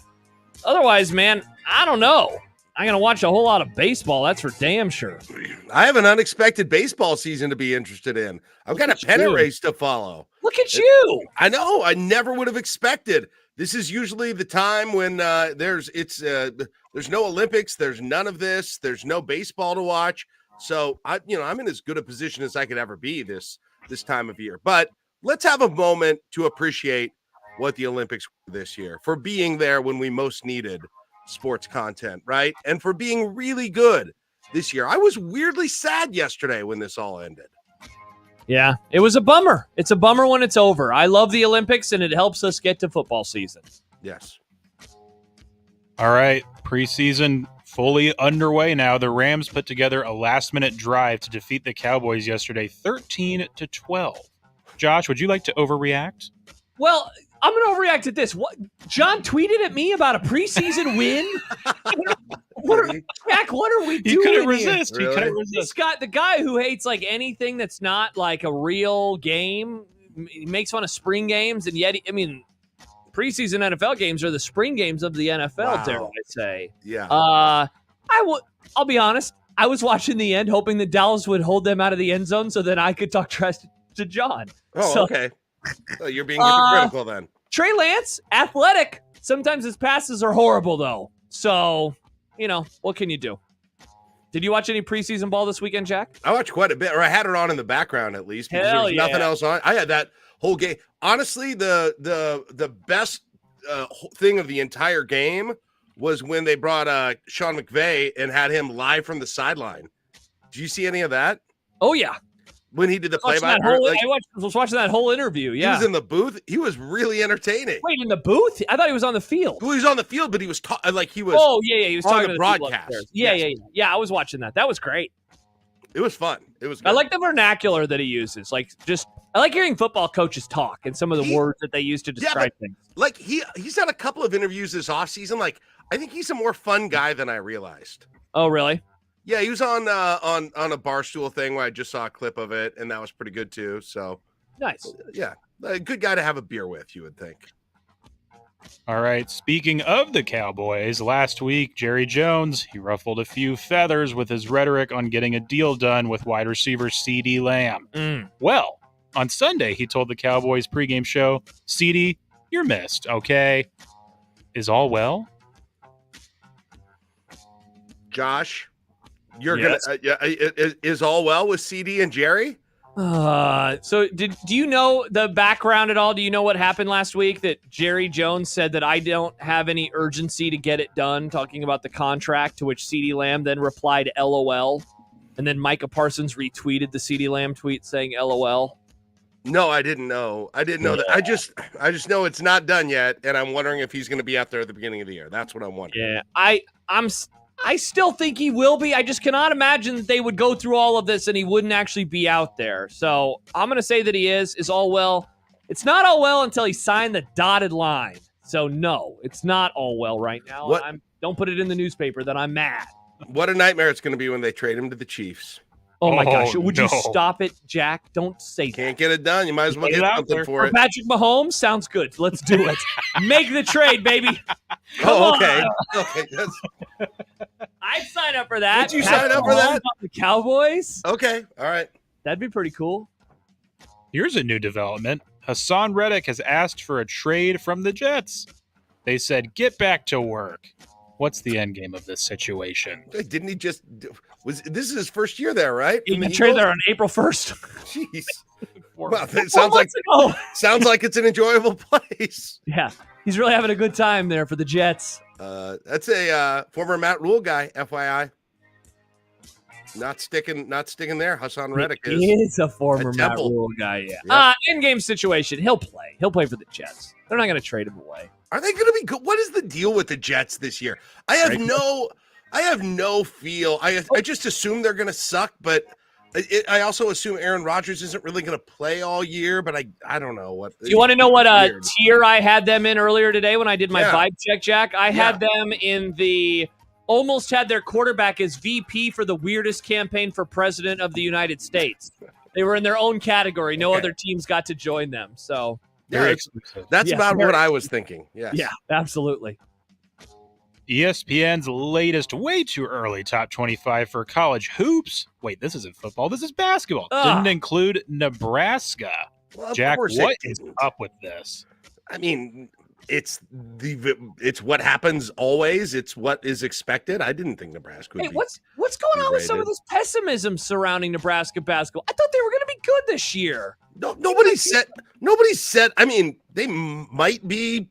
It's a question of whether they can even live up to what they did last year at this point, because there's so many unknowns with the transfer. Who's saying this? No one's saying. People were saying. No, I know that's the thing. I thought that coming out of the year wasn't the mindset they're going to be good, and now people are like, maybe. No, nobody knew. They had so many. They brought in so many new guys that nobody knows anything about this coming season. Let alone me. Just avoid college basketball then. The bigger news, though, is Creighton not in the top 10. I know. They're 15th, right? They're always in the top 15. That's a bigger concern. Also, I forgot that they got, or didn't know / forgot that they got Pop Isaacs from Texas Tech. Oh, my gosh. That guy is. Tell me about him at Creighton is going to be something. Oh, really? Like he's going to be annoying? Yeah. Oh, yeah. 100%. Trigger fan bases. He will. Yes, that will be a I don't know. I don't know this man. I don't know this man's work. Oh, really? I name though. Yeah. Yeah. Oh, he's a good player. Or is he just good? He's good. He is. He's good, but he's like a 1,000,000% effort guy. Oh, like they slapped in the floor, that kind of crap. This is Grayson Allen. Yeah, I mean, is he a white guy? No, I believe he is. I don't know. I don't want to speculate. College basketball fans love hating white guys. I believe he is we all love hating them. Perhaps of Hispanic descent, but I'm not totally sure. Okay. About him. I don't actually know that. But that'll be fun. It's fun. Hey, it's fun when a team has a player that you can dislike. Right? That's what makes sports fun. I was impressed by him and just the way that he played, and thought, wow, I would not like to go against that guy. When I watched him in the NCAA tournament last year. And now he's on Creighton. Oh, gentlemen, here it is. President T is back on Twitter. Why? What are our thoughts? Jack, take it away. I did see the stock price for Truth Social plummeted today. Oh, that's funny. They no longer have the inside track. I don't know. It's interesting. Twitter's back. He's going on a live stream with Elon tonight. You knew that, right?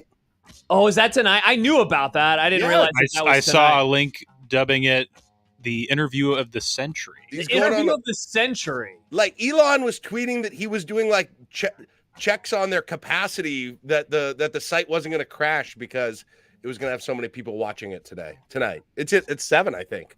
Okay. It definitely says something about like him wanting to pump his message. I mean, he's been unbanned from there for a long time, right? So did you follow him? Do you still follow him? I never followed him. But no, I don't. But I also don't have him muted or blocked.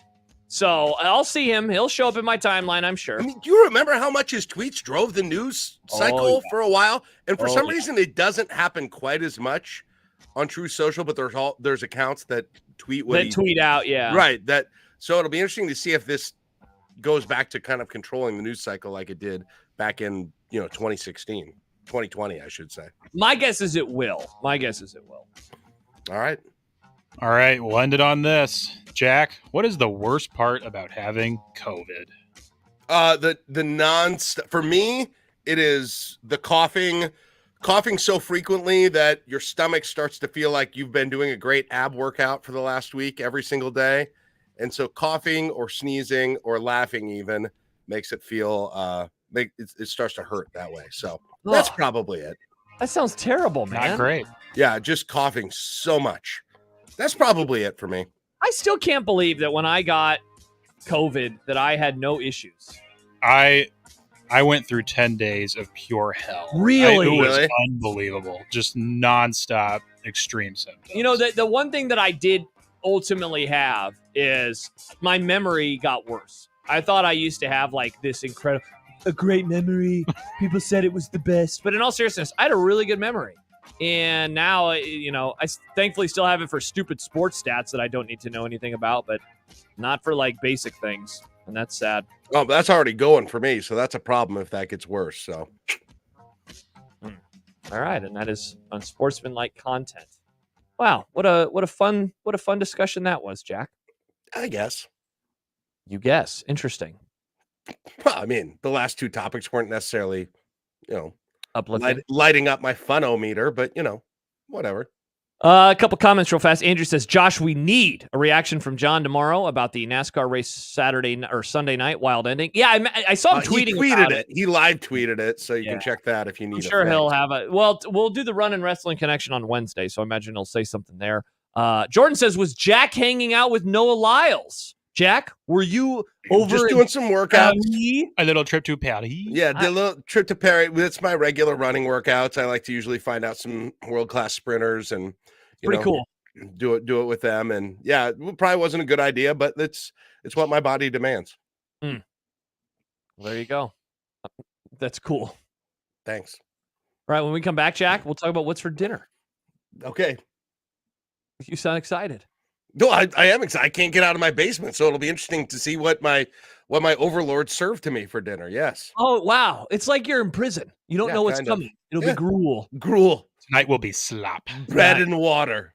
All right, we'll figure out what we're all having for dinner next on 1620 The Zone.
When you knock us down, we're going to get up. And on the way up, we're going to bite a kneecap off. Crust is good on your pizza, not your ass. I will eat your ass first. He's tough as a Woolworth steak. And then it's going to take 2 more shots to knock us down. All right. And on the way up, we're going to take your other kneecap. I'm ready to hang them up, gut them, and skin them, and chop them up. You know what? I'm ready. My daughters aren't starving to death. I'll eat my neighbors. And we're going to get up, and then it's going to take 3 shots to get us down. And when we do, we're going to take another hunk out of you. Cliff, what are you going to take away as your best memory from playing basketball at Boston College? Probably just like going out to eat. All right, it's time for this segment that's sweeping the nation. It is What's for Dinner. Jack, it sounds like tonight we will be having Philly cheesesteak sandwiches, tater tots, and green beans. So nice little meal when I get home. How about you? So I went upstairs as I am quarantined in the basement for COVID, and during one of the breaks, and I was hungry, and I reached into something in the fridge, and I started eating it, and my wife said, "What are you doing putting your hands on things in the fridge? You have COVID." Oh, so no. I brought this entire thing of shrimp that I was eating. So I'm having shrimp right now that I made a few days ago for fajitas. You still have your taste buds? They're still working? Yeah, I still taste everything okay. Awesome. Delicious, by the way. Good job by me. So I don't know. It might just be the rest of this and maybe nothing else if I'm allowed upstairs. Wow, that sounds like a bummer of a dinner. Mm-hmm. How about you, COVID Peter? dinner. I will be stopping by my mom's, and I was told there will be bow tie pasta with red sauce. Bow tie pasta with red sauce. We like that. Excited for that. All right. Sounds like a formal affair. Yeah. That is What's for Dinner. Jack, we did it. What a We day. did it. You did it. You did the marathon. What a day. It's like you did your big marathon in Oregon, and I just joined you for the last half of it, basically. Hey, you know what? You followed along, and that's all that matters. There you followed go. along, and that's all that matters. There all you right. go. Well, we're Proud of you guys. Hey, Peter, we appreciate you, man. Thanks for hanging out with us today. Of course. We'll have the entire band back together for a few days this week, and then I'm off Friday, but then we're all back together again on Monday next week, and it's football season. Jack, thank you. Hope that you feel better. We'll hopefully see you Wednesday. Yeah, we'll see you Wednesday, 1620, the Zone for Happer show. See ya. There we go. All right, for Jack, for Peter, for Mitch, for Paul. Tomorrow we have Farron, we have Brunts, we have Mitch Holtis again, we have Sipple, we have a team. Don't know what team it's going to be. John's back, Nick's back. Have a great Monday night. Enjoy the cool days. Goodbye.